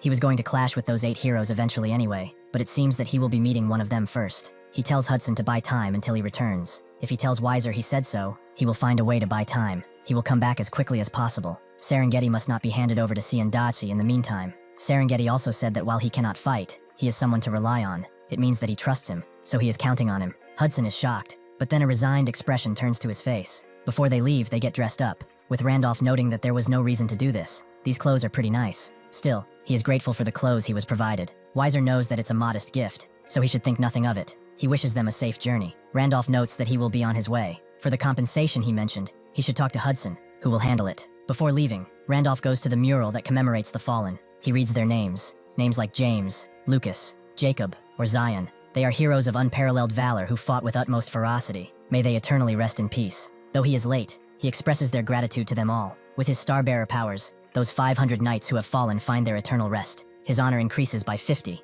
and he gains an achievement through glory. The hatching rate of Heavenly Sprite Egg has gone up, and the Knight's Garden waypoint has been generated in the teleportation book. The guards go up to Weiser and ask what's with the reward the successor mentioned earlier. Weiser explains that he said he'd give compensation to the families of the knights who fell during the Great Expedition. They are surprised, and Weiser explains that he will give them a full 10,000 gold each. All of that enormous sum, he said, Hudson would pay for it. As they ride out, Isabella asks where they are heading now, and Randolph knows that he is going to do work that the star calls for, and he is going to bring back someone while he is at it. Someone pretty essential to strengthen his combat power. and to prepare for what's to come. It's another character of his that he left dormant, just like Isabella, the Supreme Lightning, Isaac. A few days later, they made their way to the underground dungeon, the Raven Graveyard. They swiftly defeated the dungeon boss, Corpse Raven, and obtained a clear reward, the evolved Corpse Raven core, along with 9 hours of golden scale time. Randolph is pleased it dropped in one go, and Isabella asks what that is. He explains it's the material that will allow them to enter Cramdale, the city where Isaac is, the demonic city Cramdale. It's a city of monsters ruled by the White King, the guardian deity of the North. It is home to different kinds of demons and mythical beings possessing intelligence comparable to the White King. Even unknown things that seep through the cracks exist in such a place. It's known as an impenetrable fortress beyond the reach of the demon world, the ruler of the abyss, or even humans. Normally, humans cannot set foot in such a place, but if one uses the Corpse Raven core, then it's a different story. Randolph, under Isabella's pretty confused gaze, begins eating the core, and trait evolution immediately starts. The powerful core that was devoured is shattered by the giant's antibody energy. The curse and powerful mental contamination of the Corpse Raven was devoured and neutralized by the heart of the iron-blooded monarch, and due to the Beast Lord, the dominance of the evolved trait has increased. The trait of the Glutton has evolved into Corpse Raven King. He now possesses Corpse Raven Summoner. The number of summons varies depending on his star energy, and he got some new drip too. He didn't think he could transform so perfectly. It's much more flawless than what a shapeshifter could imitate. The core is basically the medium for this disguise. If this breaks, his disguise will be revealed as well. Isabella asks what that appearance is, and Randolph notes that it's the disguise of the Corpse Raven. With this form, he should be able to enter Cramdale without issue, and he also says, caw, like a crow, confusing Isabella. Randolph guesses it's a side effect of the Corpse Raven, but Isabella thinks that he's just committed to the concept. She is in awe. Randolph gets annoyed and tells her to put this armor on. If she equips the full Michaela set, she can gain the wings of the Celestial Dragonborn, but other than the wings, the rest of her look is classified as Demi-Dragon. Either way, it doesn't matter since it's about being a monster. He's explained enough, so they should equip it and make their way to Cramdale. As they ride the ship, Isabella puts on the Michaela set, which adjusts appearance based on gender and level. She didn't know he could change his appearance to get into the hidden docks of Cramdale. How did he even know about this? Randolph notes that stars have their secrets, and Isabella notes that all of these monsters riding on this ship, they all seem like quite formidable beings. By appearance, they are level 7 or 8 monsters. It's a miracle the ship is running so smoothly with so many monsters. Randolph explains that only evolved monsters can enter Cramdale. The intelligence of monsters with evolved traits is roughly on par with a human's. Those creatures will never cause a disturbance in Cramdale's domain, simply because that's the rule of this place. Suddenly, the entire ship begins to shake as a level 9 giant grudge phantasm raid boss appears above the ship. It is hungry, and immediately tries to crush the ship to get the succulent meat within, but before it can even think about it, the skill Medusa's Eye activates. The raid boss is petrified in an instant. Isabella is shocked, and Randolph explains that Medusa is one of Cramdale's key skills of defense. No one shall cause trouble in Cramdale's domain. Those who break this rule will all die, no matter what. That is the rule of this place. That is why, unlike those low-level intelligence monsters, evolved creatures absolutely never break the rule. One of them apologizes. It appears one impurity has mixed into Cramdale's domain. It is nothing to worry about, so they should rest assured. This was just a low-level sewer rat. He also explains that they shall arrive shortly at Cramdale, so they should forget about this unpleasant incident and enjoy a peaceful day before they land. Randolph tells Isabella that where they're going is an invincible fortress ruled by monsters unlike anything they've seen. If their identity is discovered, they'll have to stake their lives, so she shouldn't let her guard down even for a second. With that, they get off the ship, and it seems like a pretty normal rural town. Different evolved monsters are telling others to visit the hot spring as they are offering half-price entry for today. Another from across the street calls out his own friendly hot spring,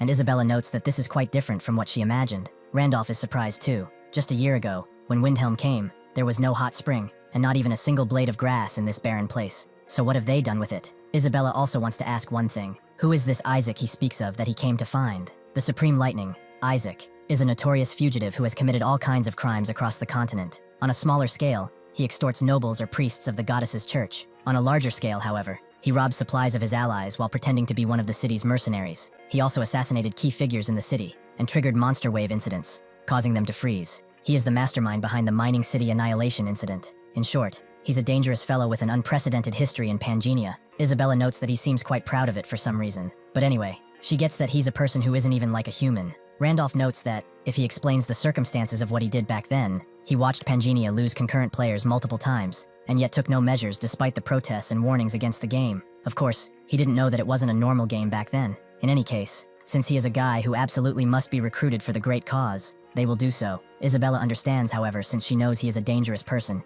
If his actions pose even the slightest stress to him, she will have no choice but to eliminate him. Randolph is pleased that he can count on her, and Isabella wonders what he looks like in the first place. Randolph explains that he has a lightning-shaped scar on his forehead. He has blonde hair, and the wings of a celestial dragonborn like her. However, When they find him cornering a cactus monster, he's holding a hot spring ad and asking if he doesn't understand what he said. He is telling him this hot spring is the best. Isabella is a little confused. Someone so dangerous that there will never be another one like him, he said. Well, to her, it seems like he's just a very poor hot spring seller. Isaac sees them staring and asks what they want. What's with the constant staring of everyone around this place? But then sees Isabella and wonders if she's a celestial dragonborn too. Randolph plays along, noting that to think they would encounter a demi-dragon in a place like this. It's been 150 years, hasn't it? Isabella plays along, noting that it has been 150 years since she's met a member of her own kind. Randolph knows that to face a fellow demi-dragon in this distant land, they simply cannot suppress their joy. Does he not agree? Isaac wonders what he is talking about. The corpse raven aside, the female is clearly human. Before he can utter those words, Randolph puts a hand on his mouth, as the Medusa's eye is watching them, so he had better watch his tongue. He wants to have a word with him for a moment. Since he is the great Isaac of the Supreme Lightning, Isaac removes his hand from his mouth and asks how he knows his name. Randolph knows that Medusa's eye is watching. It's best not to say needless things now, and not be reckless. His situation isn't that different from his. Just by possessing the wings of a celestial dragonborn, monsters recognize each other as monsters, but Isaac's eyes cannot be deceived. The reason is simple. He entered this place the same way Isabella did, but unlike Isabella, the equipment worn is concealed in form, and only the wings are visible, as they are hidden by a transparent cloak and potion. However, no matter how well concealed they are, in his eyes, the equipment Isaac is wearing is clearly visible because of the great sage trait. He whispers, even if the Michaela set is hidden, he cannot deceive him. Should he choose, will he let him pass quietly, or will he die alongside him? Isabella immediately comes forward, and Isaac laughs, noting that he was startled for a moment after seeing his own kind for so long. After so long, they introduce each other, and Randolph notes they should move somewhere else and have a proper conversation about their own kind. Isaac wonders where to, and Randolph sees the discarded hot spring ad. He thinks that a place like that should be good enough. They make their way back to the hot springs, with Isaac dragging the cactus man too, and tell an old man that they have guests. He should prepare 2 rooms. These outsiders don't have anywhere in particular to go. The evolved goblin calls him an idiot. Didn't he tell him not to treat guests this way? He also asks about payment, but Isaac tells him to collect it from this green one. The cactus man speaks, noting that he already has reservations elsewhere, and this is clearly coercion. He asks the 2 great warriors before him to help.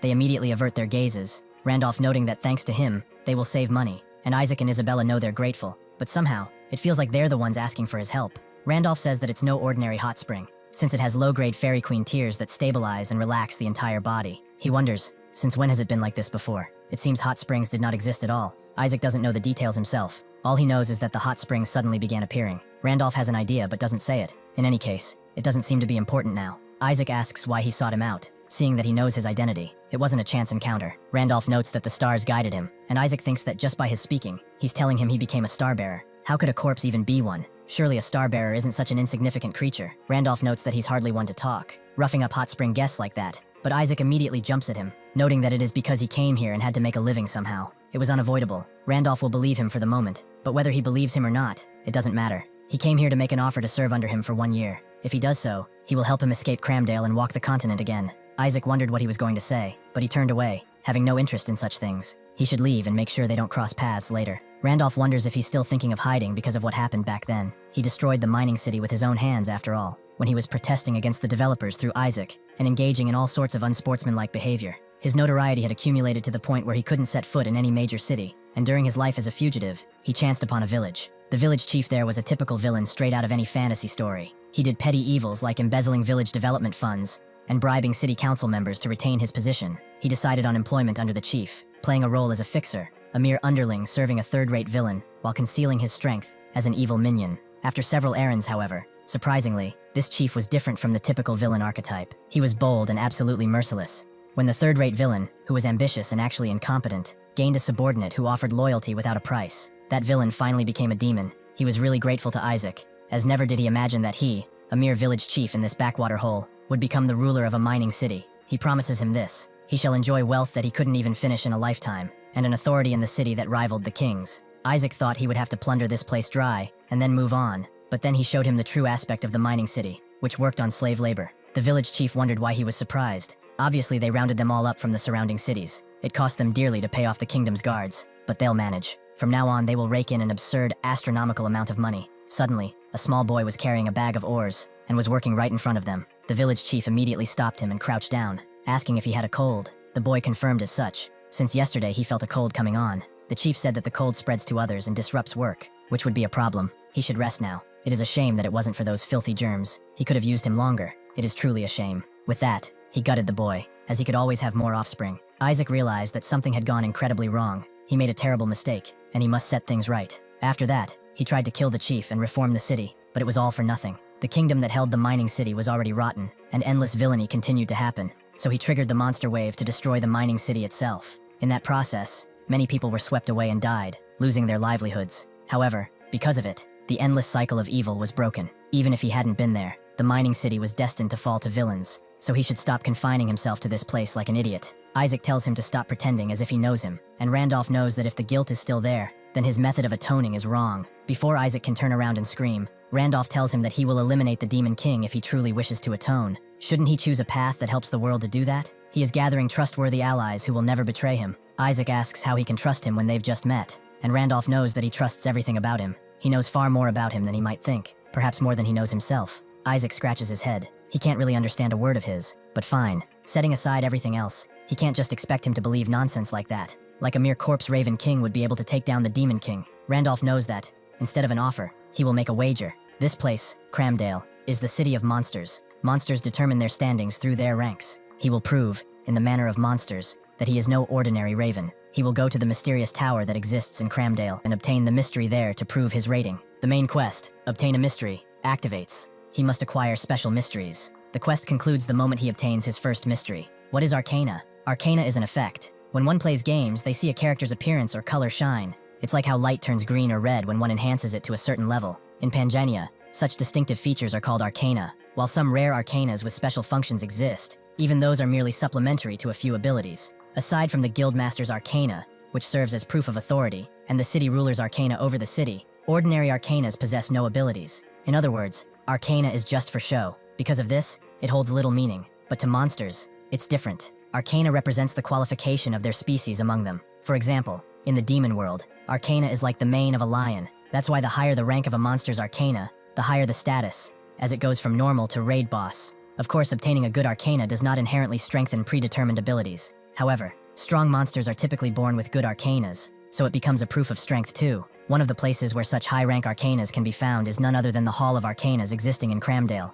Countless monsters risk their lives daily to climb and prove their worth. The one who reaches the tower is of a higher rank. Isaac is surprised to hear this from him. A corpse Raven like him would have his entire body torn to shreds and die within 30 minutes of attempting to climb the tower. But he should do whatever he wants. It just happens that the Hall of Arcana opened in 2 days, so if he really does prove his worth, he will become his companion, or slave, or whatever. 2 days later, they all gather at the hall, and a lot of participants are here as well. Isabella is surprised to see so many, and Randolph tells her that more than half are just spectators. By the way, is she sure she doesn't need to challenge the Hall of Arcana? Isabella says she already has one, so she doesn't need one. Randolph doesn't know about that, and Isabella shows him. She actually has Jormungandr scales, but why does she have something like that? He asks where she obtained it, and she explains that one day she dreamed of a massive serpent wrapping around her. After that, she obtained this Arcana. It has no abilities. Randolph is confused. Did she satisfy certain conditions while he was neglecting her? Jormungandr's scales are one of the 32 stars. It's an Arcana that grants one the right to seek out and possess the Jormungandr star, which no one has found yet. The Desert Queen clearly recognizes the Arcana that Isabella possessed, so she placed Isabella in the position of princess,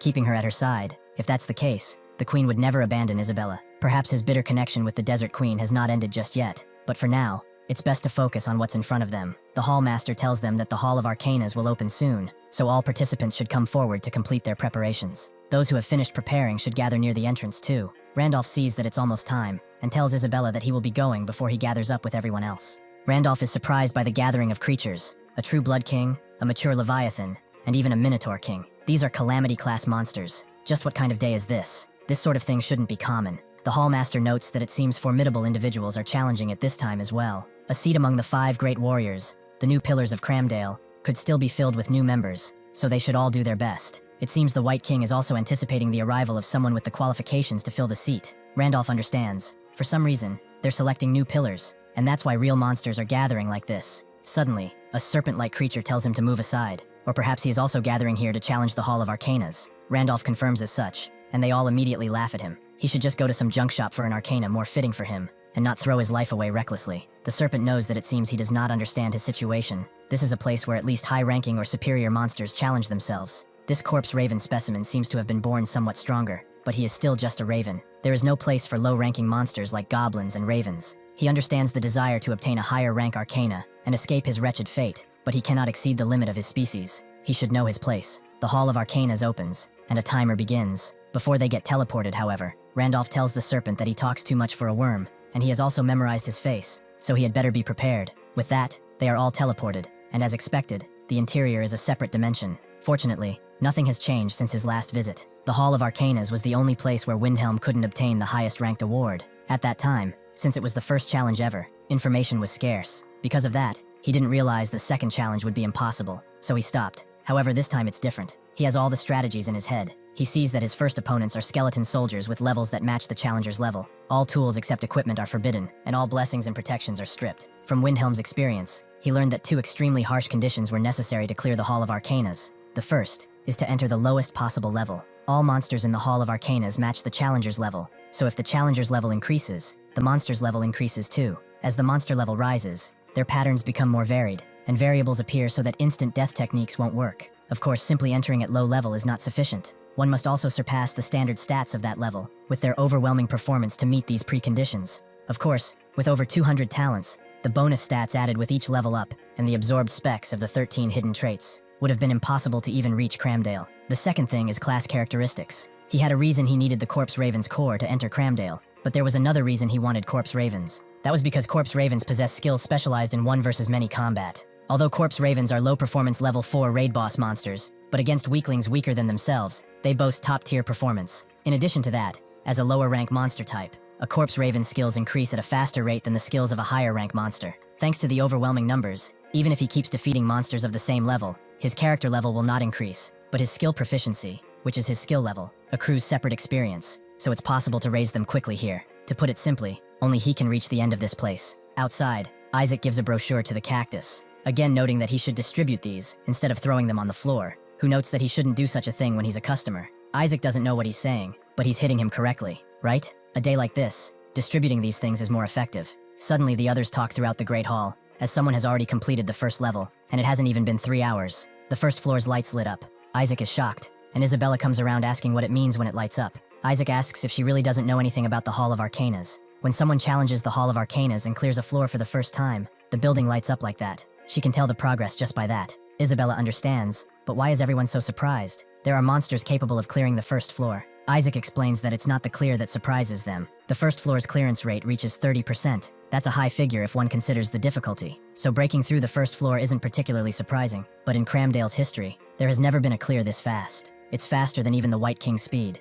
Isabella understands. The Starbearer seems to have done something extraordinary again. Isaac wonders why she's so sure it's him. No one knows who cleared it until they exit out. Isabella told him that it was unprecedented, so then it could only be him. Since they will be working together going forward, she will tell him, and he should remember it well. If the impossible becomes possible, it is only because the Starbearer willed it so. Imagine your own character hyping about you to your other character. Bro is just self-glazing using alt accounts. Inside a similar hall, one of the 4 great warriors, Gungai, is meditating. One of his subordinates tells him that people say, the lights in the Hall of Arcanas have just turned on. Gungi knows that this was pretty fast. He hopes this time, a being with a status worthy of the 5 great warriors reveals itself, because he does not wish to experience that same humiliation again. 2 years ago, they, the 4 great warriors, also known as the Pillars of Cramdale, were utterly defeated by just one human named Windhelm. He did not kill them. He must have done so in order to use them as bait to draw out the White King. The humiliation from back then still stings, no matter how much time has passed. He tells his subordinate to tell him when the lights on the 2nd floor come on,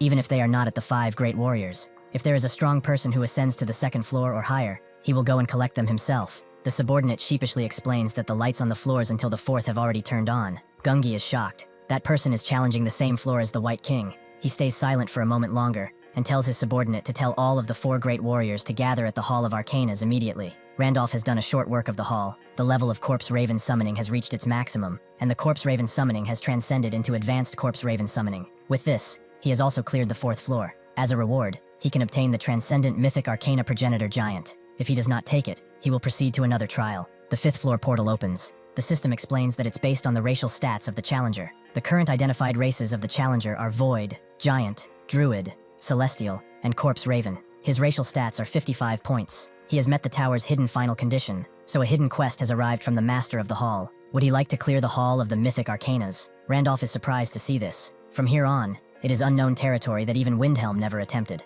Furthermore, it's labeled Mythic, so the difficulty level will be anything but ordinary. It will surely provide an arcana of a higher grade as a reward, but there is no merit for him, a human, to take such risks. However, In this world, he is the only one who has discovered this, so that obsession is getting to him. How many players could pass up an unprecedented adventure that only they could challenge? There is no room for hesitation, so he accepts it. With this, he has activated a hidden quest. The achievement Adventurer Challenging Myth has been accomplished. The hidden monster, Awakened Skeleton Soldier, has also appeared. Monsters appearing in the Hall of Mythic Arcana randomly acquire the racial stats of the challenger. So, it has Druid and Giant. Randolph cannot know what kind of monster it is, so he should be careful. However, the Awakened Skeleton Soldier uses Druid's Light Spirit Arrow and unleashes a devastating attack on Randolph. He dodges, making his way onto a rock pillar, but then the Skeleton Soldier uses Giant's grip and tries to grasp him. Randolph jumps out of the way and thinks that by acquiring his racial stats, it means that it acquired the racial skills too. Even for a hidden quest, the difficulty has increased way too much. As he pulls out his blade,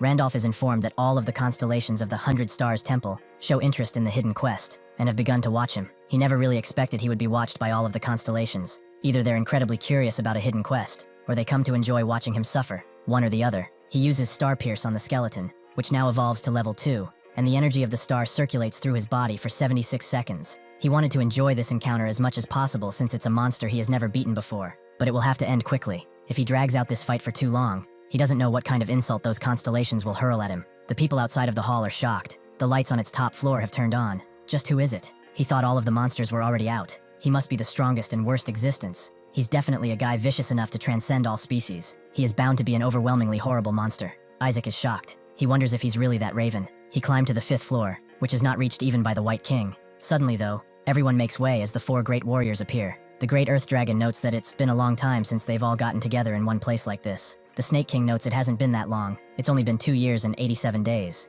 Medusa says nothing, and Gungi is not sure about what is inside. But right now, there is a monster inside who is challenging the final floor, which even the White King could not reach. He doesn't think a creature stronger than the White King or any human can exist in this world. However, there is a possibility of a being that rivals them. If another such outlier appears in this world, then the absolute rulers of Cramdale might become meaningless again. With that, they will have to welcome such a being, whether they like it or not, either as an ally or an enemy. Suddenly, the portal of the Great Hall opens, and out comes that serpent from earlier, who boasts that he is the one who will become the new Great Warrior. Everyone just kind of stares, pretty confused, and they all agree that this is definitely not him. But, as the serpent keeps talking trash, Randolph comes out too, silently, and puts a hand on him. He should get his body out of his sight, as he will count to 3. He immediately says, 3, and destroys the arcana of the Mist Dragon that the serpent possessed. As he told him, he would remember him. Randolph has gained the arcana of Eternal Randolph, an arcana given to those who have survived alteration. It is impossible to interfere with. It is indestructible. It has a permanent duration, and it is also now a hidden trait,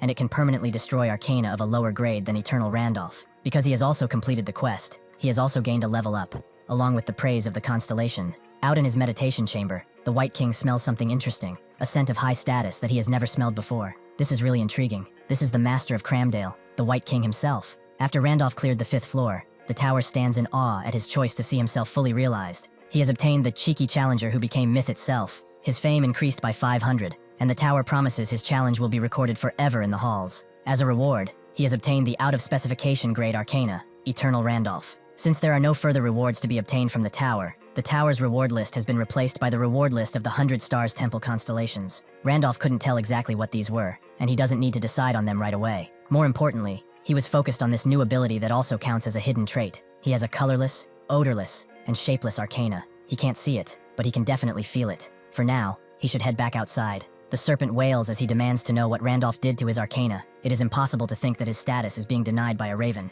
Before Randolph can even think of killing him, the serpent turns into stone as the Medusa's eye has been activated. The Great Earth Dragon explains that there will be no disturbances tolerated within Cramdale. He says that this is the law of the place established by the White King himself. All who disobey are his enemies. So, is he an enemy or an ally? Randolph tells them that it depends on what they do next. Gungi thinks that he is arrogant to be like that in front of him. However, he has abilities that cannot be ignored. He explains that he has no intention of making an enemy of him. He wishes to inform the White King of the birth of a man with such remarkable abilities. He asks that he come with him. Randolph agrees. He shall gladly accept that invitation. However, the condition is that his companions over there will come along, though they do not seem that pleased. As they make their way to the White King's castle, Isaac wonders how he got in this situation. Randolph hopes he is not going back on his word, as he said those things in the past. So naturally, he is coming with him. Isabella whispers, wondering if there's any need for him to personally face the White King, and Randolph knows that there's no reason to refuse, since he was invited, and there's something he wants from him too. After they arrive, Gungi pushes the door open,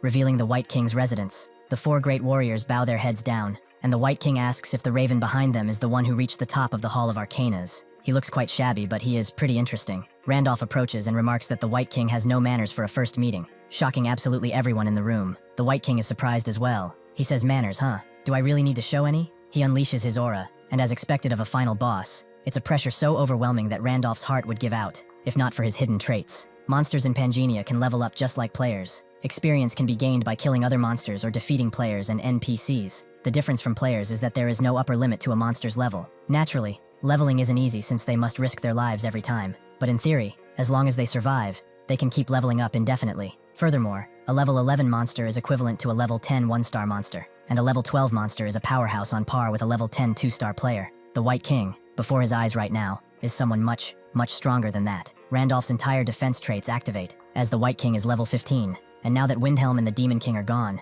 this guy is the undisputed final boss of the world. He must stay sharp because someone at his current level will be torn apart by a single breath. However, he holds the line. He asks if it's not basic courtesy to show manners to a guest. Isaac is shocked. He's up against such pressure, and he does not back down at all. Gungi himself is shocked too. He knew he was no ordinary man, but to think he would not even flinch under such pressure. Could it really be that he is a powerhouse on par with the White King? The White King begins to laugh, as he is truly a strange fellow. He is truly worthy of being brought before him by the great warriors. The White King, he came to know, was someone who wouldn't spare a single glance at anything that did not pique his interest. He wielded fierce possessiveness over what he claimed as his, and burned with a competitive spirit toward the strong. He was like a wild beast that lived purely on instinct. When they fought, the White King stopped it himself, as he feared that there wouldn't be a single scrap of Cramdale left at this rate, and he did not wish for his home to disappear. Windhelm told him that it's not really his home, and the White King left, as he really was a strange fellow with no sense of morality. He took out a tooth, and told him that it's a reward for not killing the 4 great warriors. He was an unpredictable being, who would give anything to an opponent he liked. In other words, to talk to him, one must first pique his interest. If he is calling him a strange fellow now, it's the highest praise he can give. It means he has succeeded in piquing his interest for now. Randolph tells him his name, and the White King analyzes him. He can't see his form, but he can feel the arcana he possesses. He confirmed it through Medusa's eye the moment his arcana destroyed the serpent's arcana. It was a strange experience. Did the Hall of Arcanas give the authority to destroy arcanas altogether? The arcana he possesses is feeling out his arcana too. It is an indicator of a species standard. The fact that he obtained such an unheard of arcana means that his species baseline is fundamentally higher. A higher species baseline doesn't mean it's necessarily stronger, but if he cleared even the final mythic trial, he is definitely not someone to underestimate. That's why he is not confident in being able to suppress his urge to fight him. Randolph tells him that if they fight, Cramdale will be wiped off the map. He shouldn't do anything rash. The White King agrees. He can't destroy his own land, but he cleared the Hall of Arcanas, right? So, can he tell him what the trial of the hidden floor was like? Randolph knows that he wouldn't want to give it for free, and the White King understands, so he should name his price. Randolph explains that there is something he is looking for here. He wants his cooperation as the master of Cramdale. The king thinks that it's a more trivial request than expected. He should feel free to look around for whatever he wants. No monster here would dare to treat him poorly now that he has joined the 5 great warriors. Randolph tells him that he has no interest in such a position. Besides, why should he serve under him? The White King explains that he is underestimating something. A warrior is not a rank beneath him, it's standing equal to him. They simply chose to respect him. Randolph knows these guys are weaker, but they are all level 12 powerhouses. In short, it means out of specification. Powerhouses share the same title, and refrain from causing unnecessary trouble in his territory. Naturally, that's the White King's way of thinking, handpicking the 5 great warriors as loyal powerhouses to bolster his strength. Anyway, he can't refuse, so he accepts and becomes a new pillar of Cramdale. Somewhere else, Randolph seems to be talking with someone, who asks what reason he has for requesting a private audience with her. Randolph knows who she is.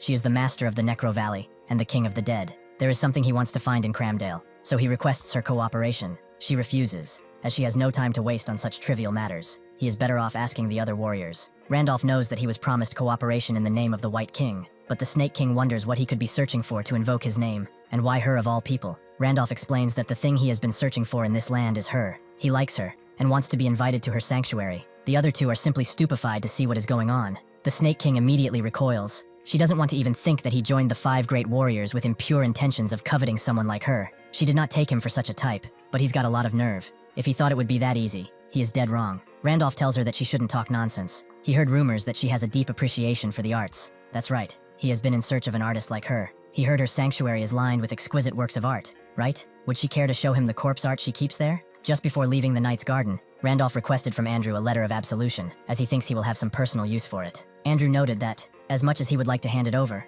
the rules don't allow him to simply give it away. Randolph expected as such, since it's a quest reward, he can't get it for free. He calls Andrew a damn NPC accidentally. Anyway, He is not asking for it for free. He will make a proposal. He will bring back his daughter, Andasar. Back when he was playing Pangenia as Windhelm at Andrew's behest, he purified his daughter Andasar, who had been turned into a lich. Purifying her was one thing, but having once transformed into an elder lich, she could not fully return to a human body, caught between two forms, never fully monster nor human. She passed away not long after, and to make things worse, her body was stolen too, taken from her father's Andrew's side once again. Later, when he arrived at Cramdale in Windhelm's body, he learned that the Snake King had obtained her body. Randolph tells him that he knows where her body is located, and will take responsibility and bring it back. Of course, the condition is that he gives him a letter of absolution. He will also need an additional letter of absolution to receive Andasar, one to retrieve Andasar, and one as a reward. Randolph now tells the Snake King that he really wanted to see her work, so he wants to be invited to her sanctuary. The Snake King immediately perks up, as she didn't know he was so interested in art. She will gladly take him there.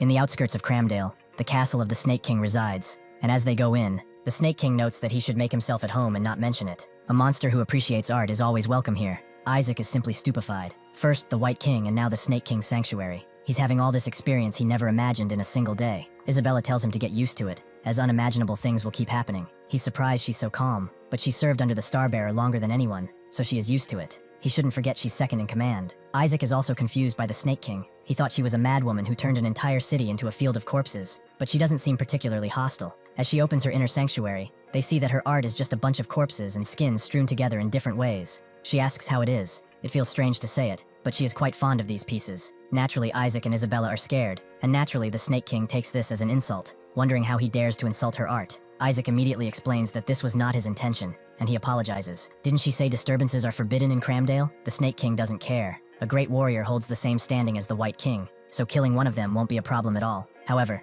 Randolph knows that this is the true work of a true master. It's naturally beyond the grasp of the ordinary. He feels it, the overwhelming emotional resonance her art carries. He begins clapping and tells her that it's only natural that such a fool would not understand. She shouldn't mind that the commoner, and introduce him to the pieces instead. The Snake King immediately perks up and follows after him, noting that she will introduce him right away. She gives him a tour, showing off all of her grotesque pieces of art. But as they walk through, he sees another hidden part of the sanctum and asks what this is. The Snake King explains that it's still unfinished, and there's no reason not to show it. It's an Elder Lich body she obtained by chance. She was attempting to craft a Dullahan using this rare Elder Lich body. Randolph recognizes it's Andasar, Andrew's daughter. The Snake King explains that it's a material she cannot use, as it won't stabilize no matter what. Only a fully purified corpse can be turned into art. For some reason, this one won't leave its frenzy state no matter what. Even when she tries to work on it just a little, the energy goes wild, just like this. That is why it's out of reach for now. What's the point of a material she cannot use? Randolph asks if he can have it if she's not going to use it, and the Snake King agrees. If he can handle a corpse that even the Snake King cannot, then she will gladly hand it over. Randolph is glad she would part with it so readily, and unleashes his arcana onto it. The reason the Snake King failed to stabilize the corpse is likely because Andasar is no ordinary one. Andasar exists between two forms, neither fully human nor monster. The evil deeds committed as an Elder Lich must have accumulated as an oppression stat when she reverted to her human form. When human-type characters accumulate oppression, they fall into a frenzy state, and various penalties are imposed on that character. In other words, Andasar's current frenzy effect can only be lifted by reducing her oppression stat. That oppression stat is likely to be able to be lowered with a letter of absolution. Sure enough, the frenzy state is removed, and the Snake King is shocked. She knew he was an impressive man, but to purify a material that even she couldn't handle so effortlessly. Could it be that he isn't a mere art critic but also a skilled craftsman? Is he an artist walking the same path of corpse art as her? She is the master of the Necro Valley, the city of the dead. The Snake King, walking the path of corpse art, was always lonely because corpse art was so profound that few people could understand it. Occasionally, there were brilliant critics who would understand her art, but that was all. They could not soothe her fundamental loneliness. Critics could not share in her anguish nor in her joy of creation. The thought that she might never find someone to share those things with was horrifying to her. The raven before her eyes, naturally, is the only existence in such a world, and she is immediately fangirling over him.